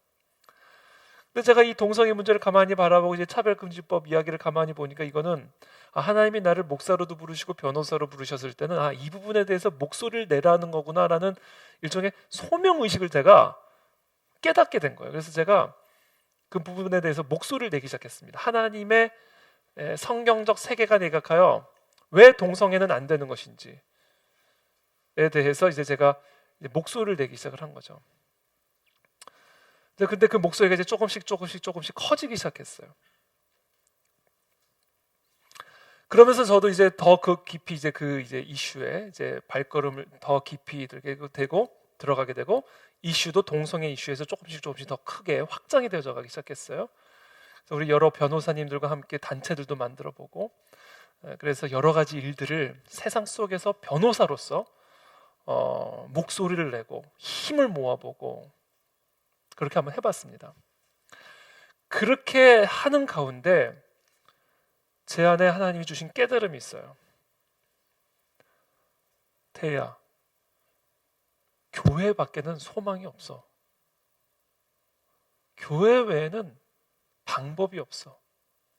왜냐하면 문제의 핵심은 정책의 문제도 아니요, 법률의 문제도 아니요, 교육의 문제도 아니요, 이 땅의 문제의 핵심은 말씀이 없는 것에 있기 때문이다라는 것을 깨달아줘 주신 거예요.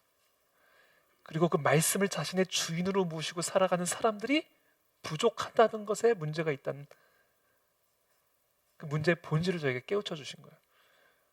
그래서 제가 그때 그 하나님이, 제가 직접 변호사로서 세상을 한번 변화시켜보기 위해 하나님의 진리를 이 땅 속에서 변호사로서 수호하고 변호하는 일을 세상 속에 나가서 하기 위해서 딱 나가서 딱 부딪히는 순간 그 스파크와 함께 하나님은 저에게 명확하게 깨우쳐 주셨어요.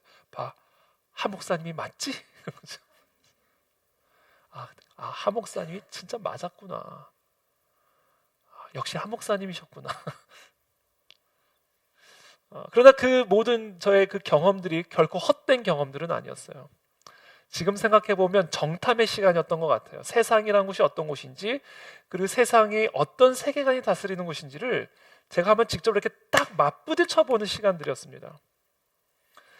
그렇게 함으로써 세계관의 중요성, 결국 이 교회의 본질이 하나님의 말씀 회복, 성경적 세계관 회복에 있다라는 사실. 그래서 결국은 하나님의 진리로 무장된 하나님의 군대를 일으켜 이 땅에 진정한 부흥을 이끌어가는 그 같은 부흥의 역사를 통해서만 이 땅에 진정한 회복과 치유의 역사는 일어날 수 있다는 사실. 그 사실을 저는 지난 그 4년이라는 변호사로 살아갔던 그 시간을 통해서 하나님이 저에게 명확하게 깨우쳐 주셨어요. 그래서 제가 신학도 공부하고 목사는 해도 내가 절대로 안 하겠다는 거 세 번째가 뭐냐면 개척은 안 하겠다고 그랬었거든요. 제가 신학 절대로 안 한다고 그랬어요. 목사도 절대로 안 한다고 그랬어요. 개척도 절대로 안 한다고 그랬어요. 근데 제가 개척을 하는 것이 이 땅의 진정한 회복과 부흥의 역사를 위한 하나님의 뜻이구나라는 사실을 제가 명확하게 깨닫고 이제 개척을 시작하게 된 거죠.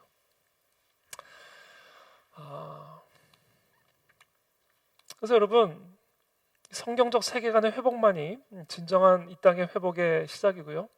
결국 교회만이 이 땅의 소망이고 희망입니다. 물론 어떤 분들에게는 변호사의 소명을 주셨고, 어떤 분들에게는 교수의 사명을 주셨고, 어떤 사람들에게는 교사의 사명을 주셨겠지만, 결국 그 모든 그 사명을 가진 사람들을 진정한 성경적 세계관으로 무장시킬 수 있는 곳은 교회예요.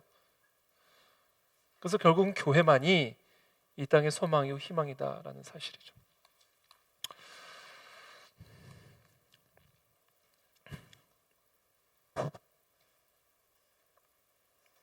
자, 조금 더 얘기를 해볼게요. 자, 그래서 결국은 이 땅의 진정한 회복을 위해서 말씀이 오신 거예요. 왜? 말씀을 잃어버린 세상이기 때문에. 이 땅의 모든 문제의 기원은 바로 말씀이 사라진 것이기 때문에, 말씀을 죽여버린 것에 있기 때문에 말씀이 육신이 돼서 이 땅 가운데 오신 겁니다.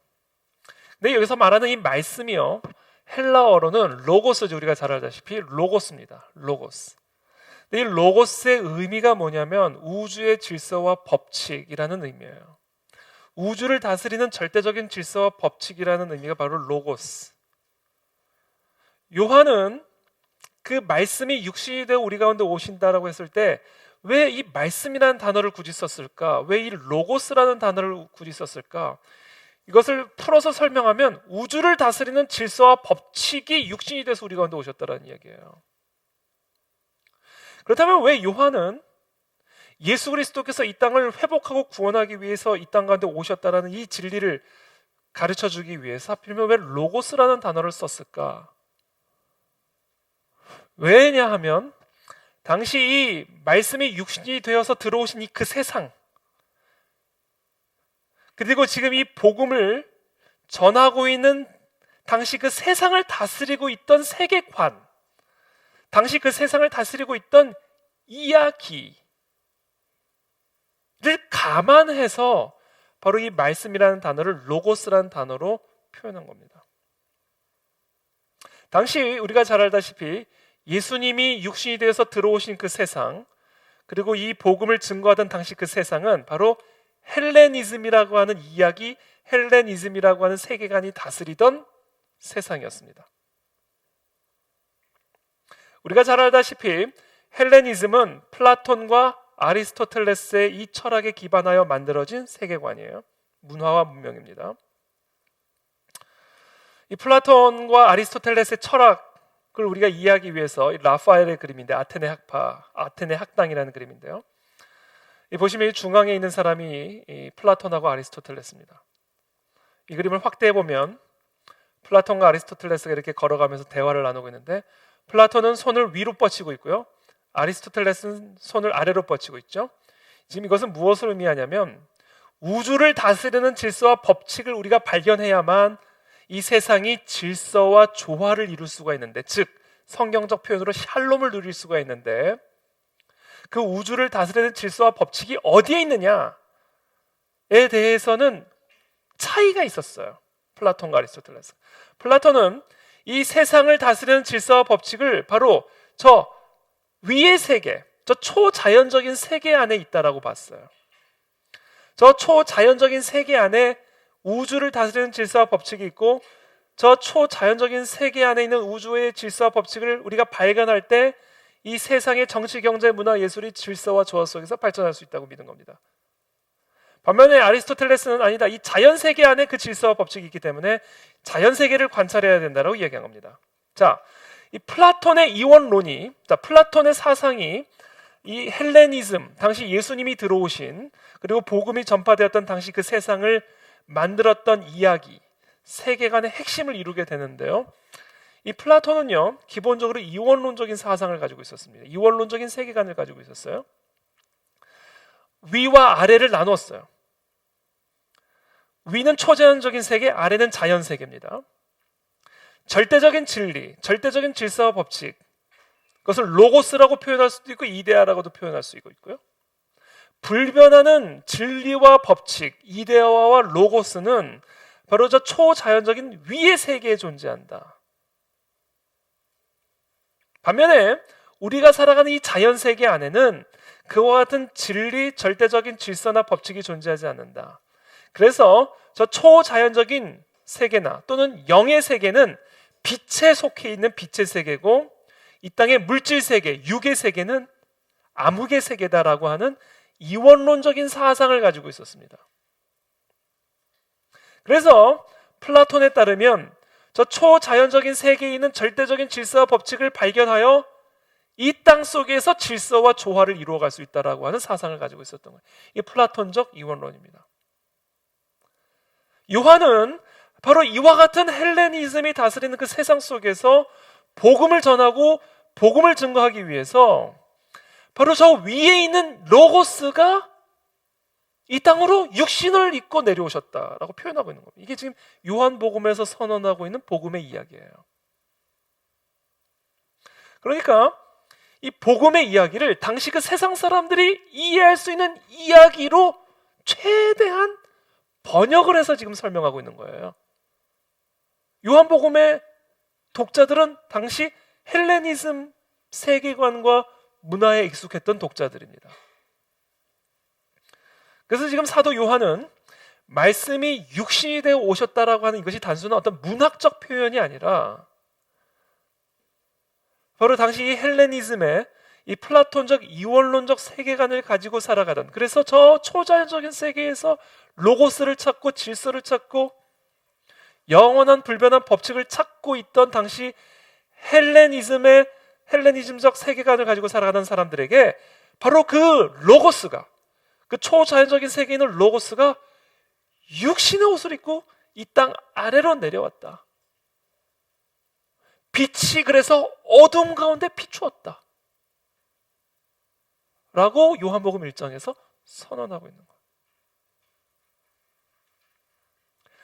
우리가 바로 이것이 세계관을 공부해야 하는 이유입니다. 성경적 세계관뿐만 아니라 이 세상을 다스리고 있는 이야기를 이해해야 하는 이유예요. 우리가 믿고 있는 이 성경적 세계관을 세상 사람들에 가르쳐주고 지켜 행하게 함으로써 이 땅에 진정한 부흥을 일으키고 하나님의 나라와 통치를 회복해 나가는 그 일을 하려면 우리의 이야기를 이 세상 사람들에게 전해줘야 되는데, 그러기 위해서는 이 세상 사람들이 알고 있는 이야기를 이해해야 돼요. 이 세상 사람들이 갖고 살아가는 이야기를 이해해야 돼요. 지금 요한이 바로 그것을 시도하고 있는 거예요. 위에 있는 로고스가 육신의 옷을 입고 이 땅 가운데 내려오셨다.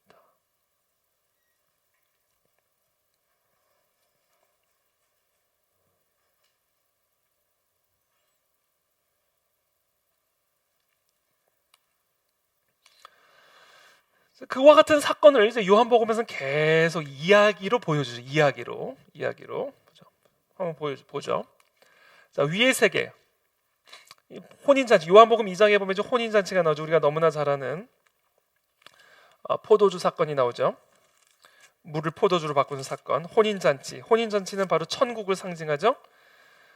천국, 하나님의 나라. 자, 혼인잔치가 이루어지는데 포도주가 떨어졌어요. 근데 거기 보면 6절에, 요한복음 2장 6절에 보면 이렇게 되어 있습니다. 거기에 유대인의 정결 예식을 따라 두세 통 드는 돌 항아리 6이 놓여 있는지라. 유대인의 정결 예식을 위해서 두세 통 드는 돌 항아리 6개가 놓여 있었다라고 이야기를 합니다. 그런데 지금 그 6개의 항아리에는 포도주가 없었어요. 그렇죠? 한마디로 포도주가 떨어진 이 혼인 잔치에 그 6개의 돌 항아리는 아무런 도움이 되지 않았다. 유대인의 정결 예식을 위해 놓아두었던 그 돌 항아리는 아무런 도움이 되지 않았다. 이것은 무엇을 지금 보여주고 있는 거냐면, 유대교의 성전 체제는 인간이 갖고 있는 이 결핍, 포도주가 떨어진 행복과 기쁨이 결핍되어 있는 이 혼인 잔치에 어떤 도움도 주지 못하고 있다는 사실을 지금 보여주고 있는 겁니다. 이 이야기를 통해서 예수님이 바로 그 유대교의 정결 예식을 위해 세워두었던 그 돌 항아리에 물을 부으라고 하시고 그것을 포도주로 바꿈으로 말미암아 혼인 잔치가 다시 시작이 된단 말이에요. 천국 잔치가 다시 시작이 된단 말이에요. 그러니까 결국 이것은 지금 무엇을 우리에게 가르쳐주고 있는 이야기냐면, 유대교의 성전 체제로는 인간 안에 있는 이 결핍의 문제를 해결해 줄 수 없다. 그 6개의 물 항아리는 무용지물이다.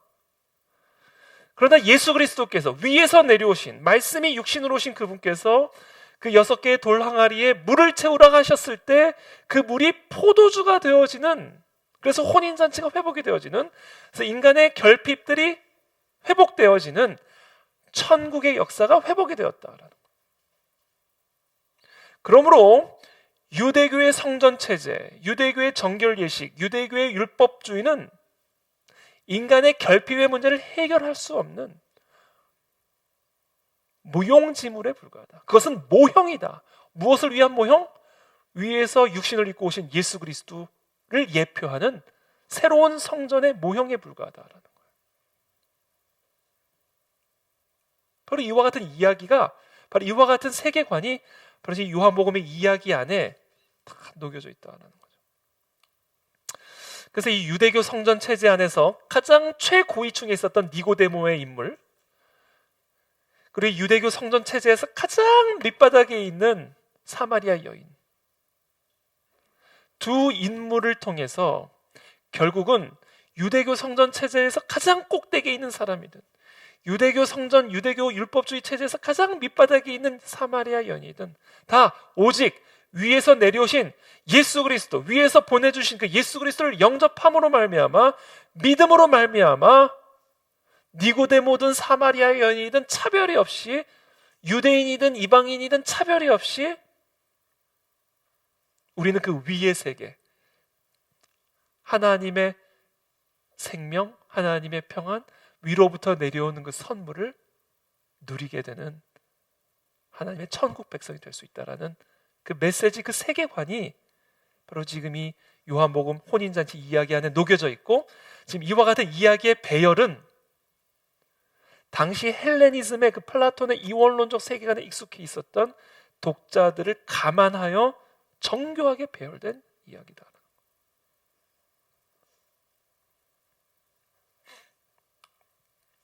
요한복음 5장에 나오는 고관의 아들과 베데스다 치유도 마찬가지예요.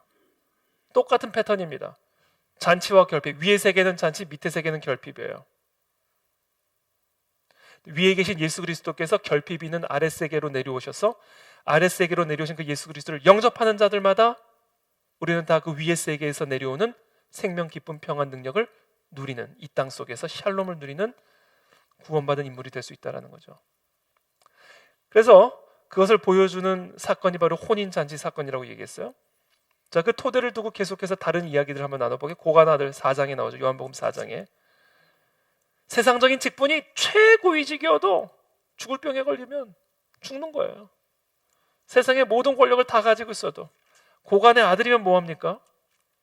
아들이 죽을 병에 걸렸는데,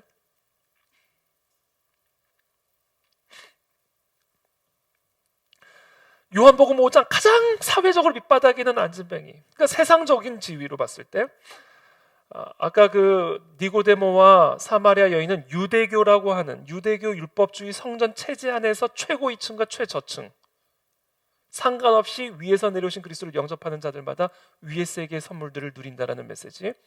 자, 요한복음 4장 5장에서는 세상적으로 모든 권력과 지위를 다 갖고 있는 최고위층의 아들이든 아니면 세상적으로 가장 낮은 자리에 있는 안진뱅이든 동일하게 결핍이다라는, 동일하게. 말씀이 없는 세상, 말씀이 없는 삶, 위에서 내려오는 그 하나님의 말씀의 권위가 없는 삶은 고관아들이든 안진뱅이든 똑같은 안진뱅이요, 똑같은 사망이요, 똑같은 결핍이다라는. 예수님께서 바로 이와 같은 자들을 동일하게 치유하여 주심으로 말미암아 유대교의 안식은 가짜라, 진짜 안식은 그리스도로부터 말미암는다. 특별히 요한복음 5장에서 안진뱅이를 안식일 날 치유하시죠. 5장에 보면 안식일 날 치유하신단 말이에요. 그랬더니 안식일 날 병자를 치유했다고 박해를 합니다, 유대인들이. 16절에 보면 이렇게 돼 있어요. 요한복음 5장 16절에 안식일에 이러한 일을 행하신다 하여 유대인들이 예수를 박해하게 된지라. 그래서 예수님이 뭐라고 대답하세요? 예수께서 그들에게 이르시되 내 아버지께서 이제까지 일하시니 나도 일한다 하시매. 아버지, 하나님을 아버지라고 표현하자. 위에서부터 오셨다라는 얘기예요. 그래서 이 유대교의 안식은 사람을 죽이는 안식이다. 유대교의 안식을 따라 했다가는 다 죽는다. 유대교의 안식의 헛됨, 또는 유대교의 안식은 진짜 장차올 안식의 모형에 불과하다. 그리고 그 진짜 안식이 위에서부터 오셨다. 그분이 바로 예수 그리스도다. 그래서 지금 이 요한은요, 당시 헬레니즘적 세계관에 익숙해 있던 헬레니즘 독자를 위해서 이원론적 구조를 가지고 이 모든 예수 그리스도의 복음 이야기를 설명합니다. 예수 그리스도가 없는 이 땅은 결핍, 유대교 율법주의든 무엇이든, 유대교 성전 체제든, 그것은 장차 위에서 내려오실 영원하실 로고스의 모형에 불과하다라는 것을 설명해 주면서 바로 우리들이 그토록 기다리고 찾고 갈급하는 그 우주의 질서와 법칙이 육신의 옷을 입고 이 땅 가운데 오셔서 결핍 가운데 있던 니고데모, 결핍 가운데 있던 사마리아 여인, 결핍 가운데 있던 고관아들과 안진뱅이를 치유하심으로 말미암아 진정한 안식을 주셨다라는 이 복음의 메시지를 선언하고 전파하고 있다는 거죠. 그러니까 지금 이 요한이 전하고 있는 이 복음의 이야기는 당시 헬레니즘적 세계관을 가지고 있던 살아가던 사람들을 위해, 그들의 이야기에게 그 헬레니즘적 이야기를 가지고 살아가던 자들이 가장 잘 이해할 수 있는 방식으로 배열이 되어 있다.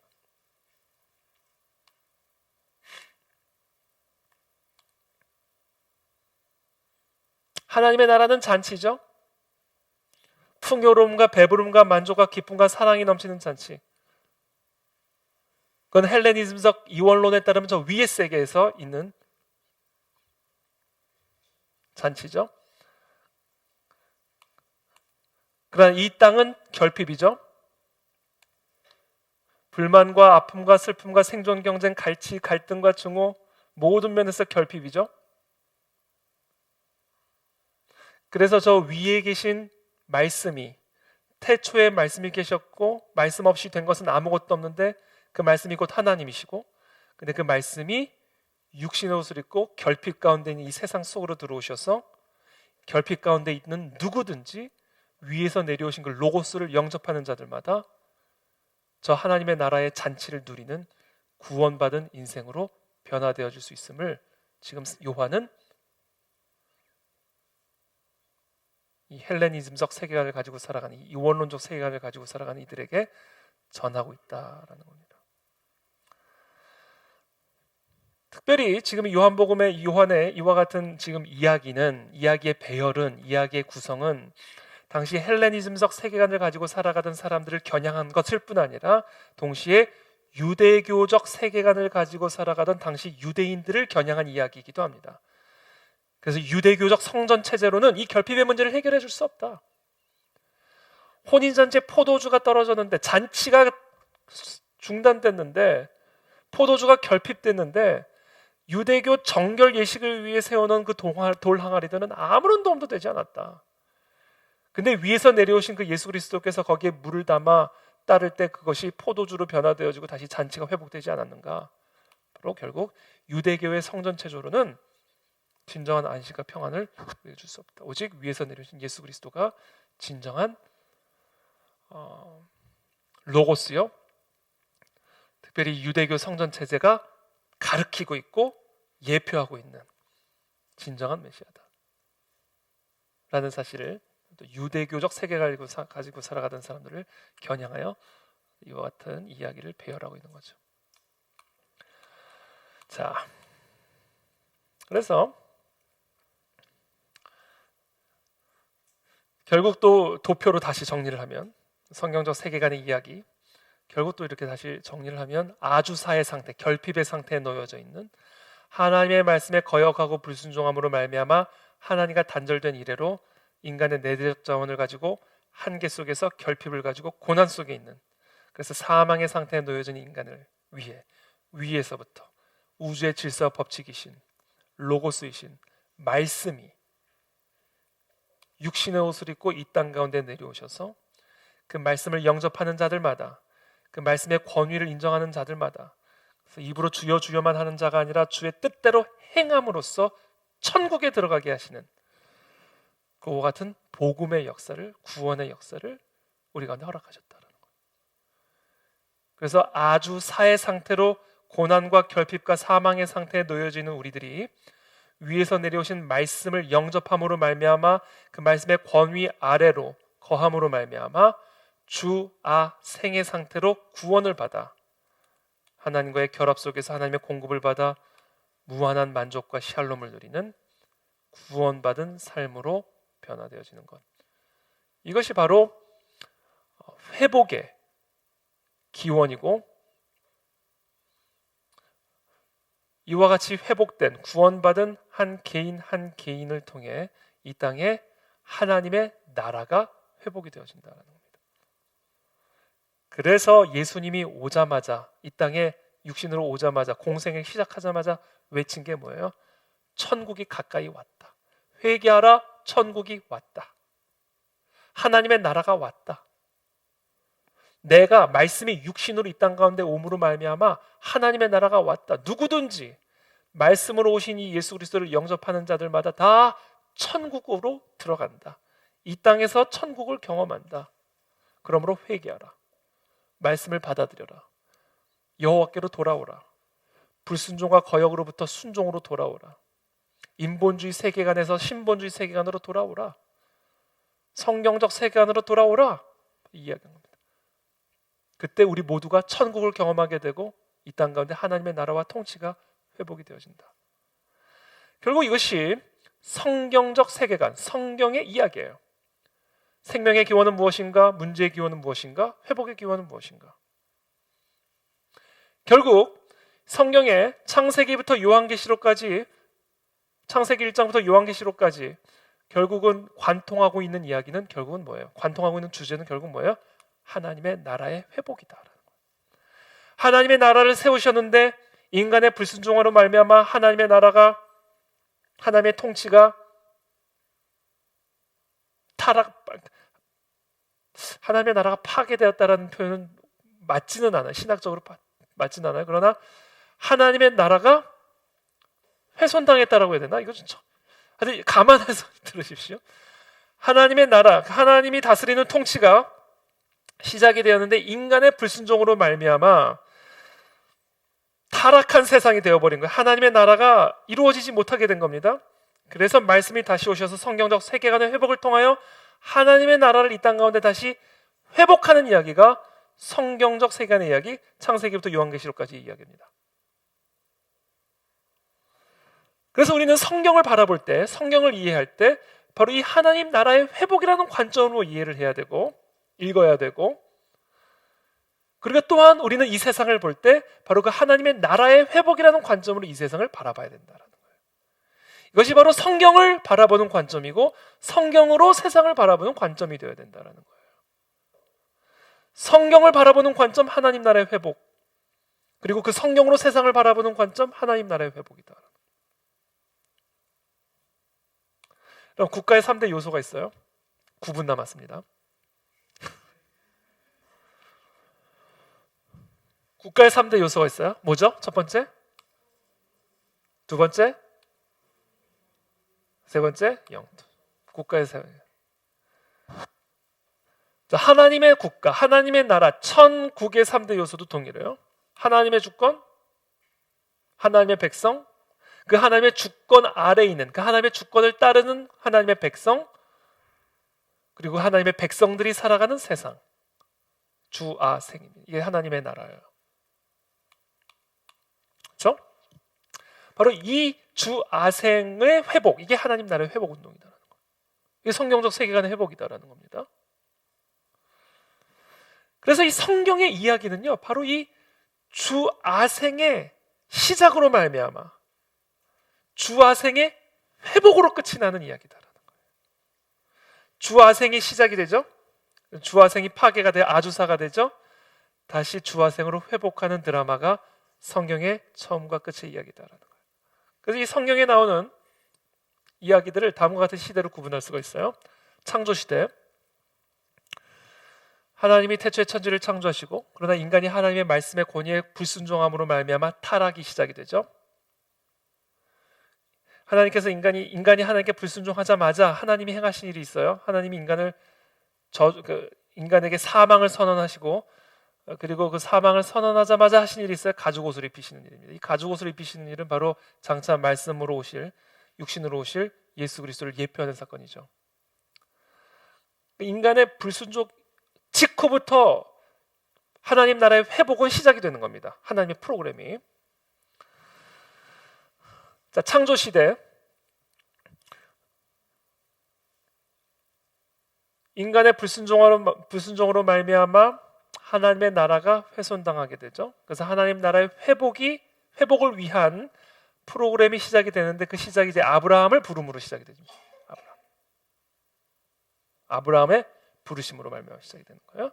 그게 바로 족장 시대입니다. 창세기에 나오죠. 아브라함, 이삭, 야곱, 요셉의 이야기가 바로 이 족장 시대예요. 그래서 하나님의 백성, 하나님의 권위와 하나님의 주권을 인정하는 하나님의 백성을 형성하는 시기입니다. 이 시기. 제가 아까 얘기했죠. 국가의 3대 요소, 주권, 국민, 영토. 자, 하나님께서 하나님의 주권을 인정하는 한 개인을 부르심으로 말미암아 하나님의 나라 시작되는 겁니다. 하나님 나라의 회복이 시작이 되는 거예요. 그래서 하나님은 아브라함을 갈 바를 알지 못하고 말씀에 순종하여 떠나게 하신 거예요. 그러니까 말씀에 순종하여 떠날 수 있는 그 한 인물로 말미암아 주아생의 회복이 시작이 되는 겁니다. 하나님 나라의 회복이 시작되는 역사가 시작된 거예요. 누구로? 아브라함이. 그래서 아브라함이 믿음의 아버지인 거예요. 그게 족장 시대. 그래서 그 아브라함, 이삭, 야곱, 요셉을 통하여 하나님이 흉년으로 말미암아 아사 지경에 처하게 된 야곱의 가문 70명 정도 되죠. 그들을 요셉의 징검다리를 통해서 애굽으로 이전하게 하셔서 살게 하시고 애굽 속에서 거대한 민족으로 만드시는 겁니다. 그래서 하나님의 말씀과 권위를 두려워하는 하나님의 백성을 형성하는 시기예요. 이 시기가 하나님의 나라의 회복을 위해서. 그래서 지금 이제 뭐가 형성된 거예요? 하나님의 주권과 하나님의 백성이 형성된 겁니다. 하나님의 주권을 두려워하는 하나님의 말씀의 권위 아래에 있는 백성, 주아. 이제 영토를 만들어야 돼요. 그래서 그 영토를 향해서 떠나가는 이야기가 출애굽 광야 이야기입니다. 이 하나님 나라의 회복의 이야기다라는 거예요. 가나안 정복 시대가 시작이 되죠. 특별히 출애굽 광야 시대에는 신의 산에서 하나님의 율법을 받죠. 그래서 주아생의 질서를 회복하는 겁니다. 하나님의 율법의 권위 아래 거하는 하나님의 백성이 가나안 땅으로 들어가 하나님의 율법이 다스리는 나라를 세워가는 거예요. 이게 하나님의 나라의 시작이죠.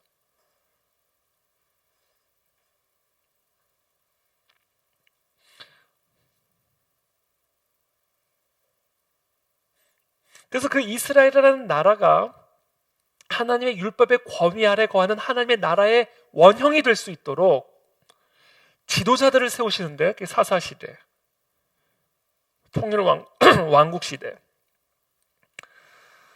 그러나 이 왕들이 하나님의 말씀에, 하나님의 율법의 권위를 대적하고 불순종함으로 말미암아 다시 인본주의로 돌아가게 된 거예요. 제가 계속 말씀드리죠.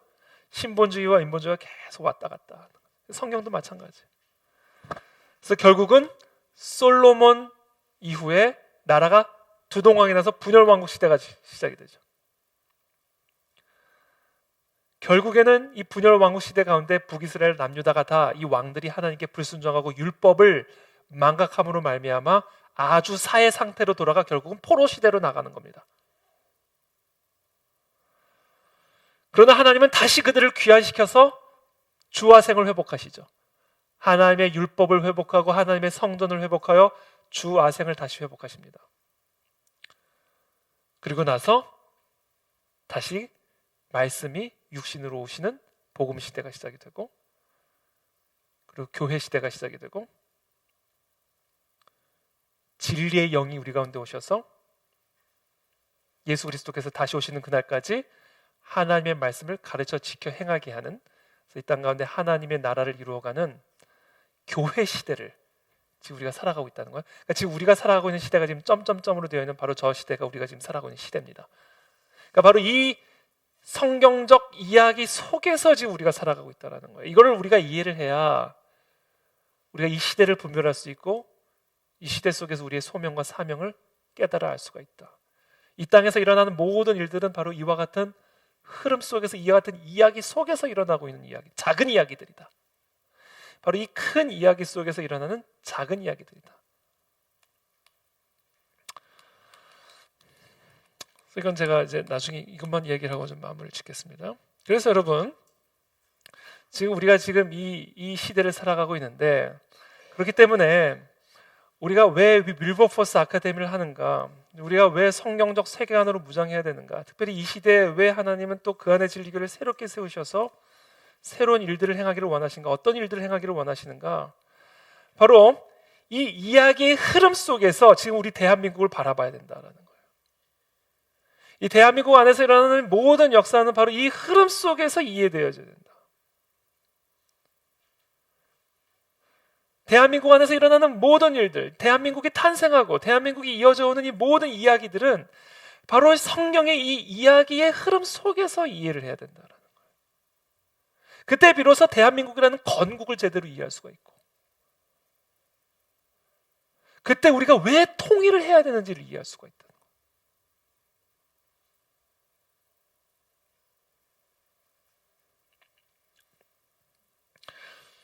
하나님께서 저에게 주셨던 저의 사명 선언문이 있었죠. 제가 몇 차례 주일 예배 때도 나누었었지만 바로 이 말씀입니다. 네가 나의 종이 되어 야곱의 지파를 일으키며 이스라엘 중에 보존된 자를 돌아오게 하는 일은 오히려 경이한 일이라. 내가 또 너로 이방의 빛을 삼아 나의 구원을 베풀어 땅 끝까지 이르게 하리이다. 이 말씀을 통해서 하나님께서 야곱의 지파를 일으키고 이스라엘 중에 보존된 자를 돌아오게 하는 일은 통일 한국을 의미한다고 얘기하셨고요. 바로 이 통일 한국을 통해서 하나님이 하고자 하시는 일은 이방의 빛을 삼아, 그 통일 한국을 이방의 빛으로 삼아서 하나님의 구원을 저 땅 끝까지 이르게 하기 위한 이 성경의 이야기 속에서 통일 한국이 이루어진다는 얘기예요. 그래서 우리는 통일을 논할 때, 그리고 이 통일을 앞두고 있는 이 시대, 여전히 분단 가운데 있는 이 시대, 통일을 향해 나아가고 있는 이 시대를 이해를 할 때 바로 이 성경의 이야기의 틀 속에서 선교라는 하나님 나라의 완성이라고 하는 이 구원을 베풀어 땅 끝까지 이르게 하여 하나님의 통치 가운데 있다, 이 열방을 회복케 하는, 부흥케 하는 이 이야기의 흐름 속에서 통일한국을 이해해야 된다. 통일한국의 당위성을 이해해야 된다.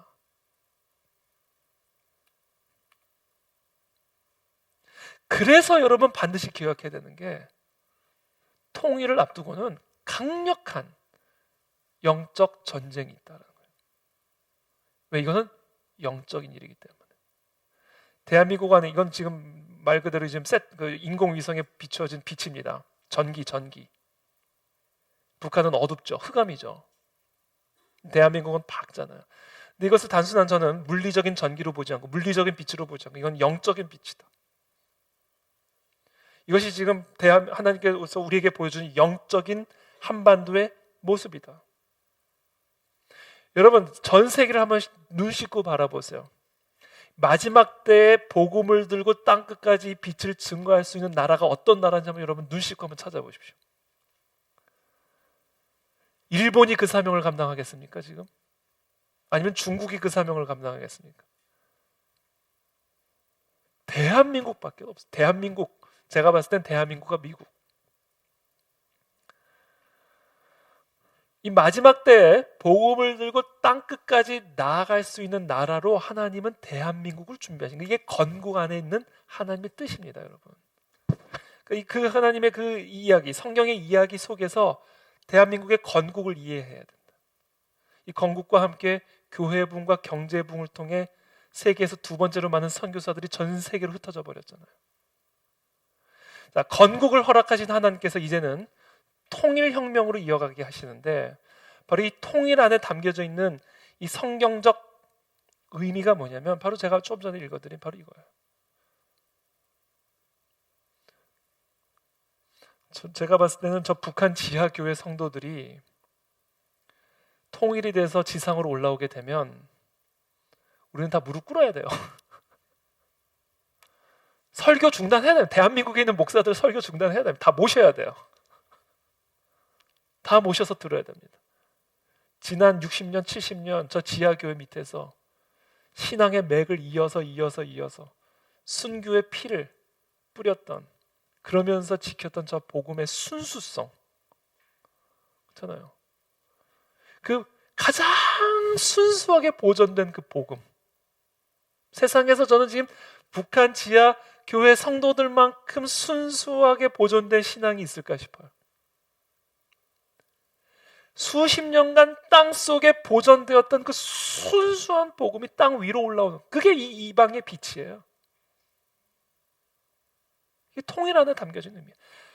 그래서 마귀는 끝까지 그 빛을 저 지하 세계에 가둬두고자 발악을 하는 겁니다. 그래서 지금 우리 사회에서 일어나고 있는 일련의 혁명적 노력들, 혁명을 위한 시도들, 이것을 우리는 이와 같은 영적인 안목에서 바라봐야 된다.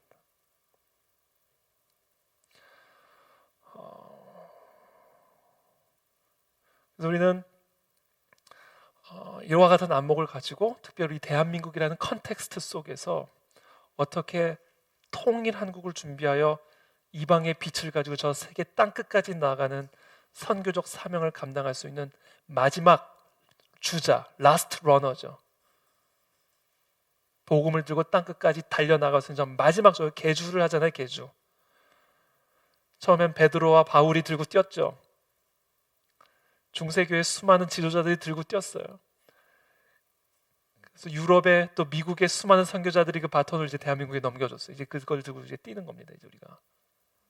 근데 그 바톤을 이제 우리 대한민국이 누구에게 넘겨줘야 되는가? 넘겨주는 건 아니죠. 같이 뛰어야 되죠. 누구랑? 북한에 있는 우리 동포들하고 이제.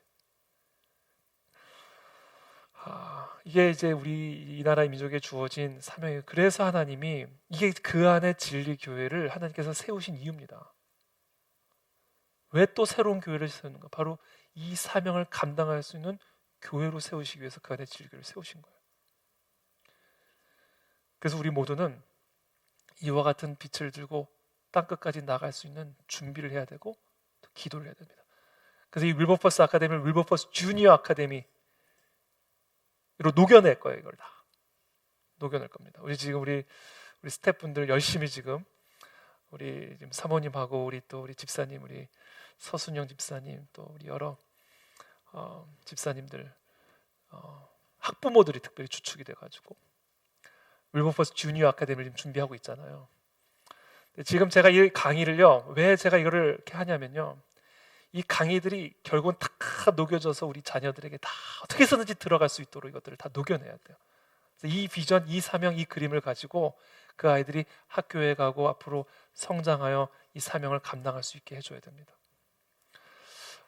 그런 의미에서 저는 그래서 밀버포스 아카데미라는 이름을 지은 거예요. 밀버포스는 우리가 잘 알다시피 영국의 노예제도를 폐지한 크리스천 정치인이죠. 전능하신 하나님은 내 앞에 두 가지 큰 사명을 주셨다. 그것은 노예매매 폐지와 도덕적 개혁이다. 나의 길은 정치인의 길이면 내가 일할 곳은 세상이다. 이 사명을 가지고 사실은 세상을 변화시킨 귀한 정치인이죠.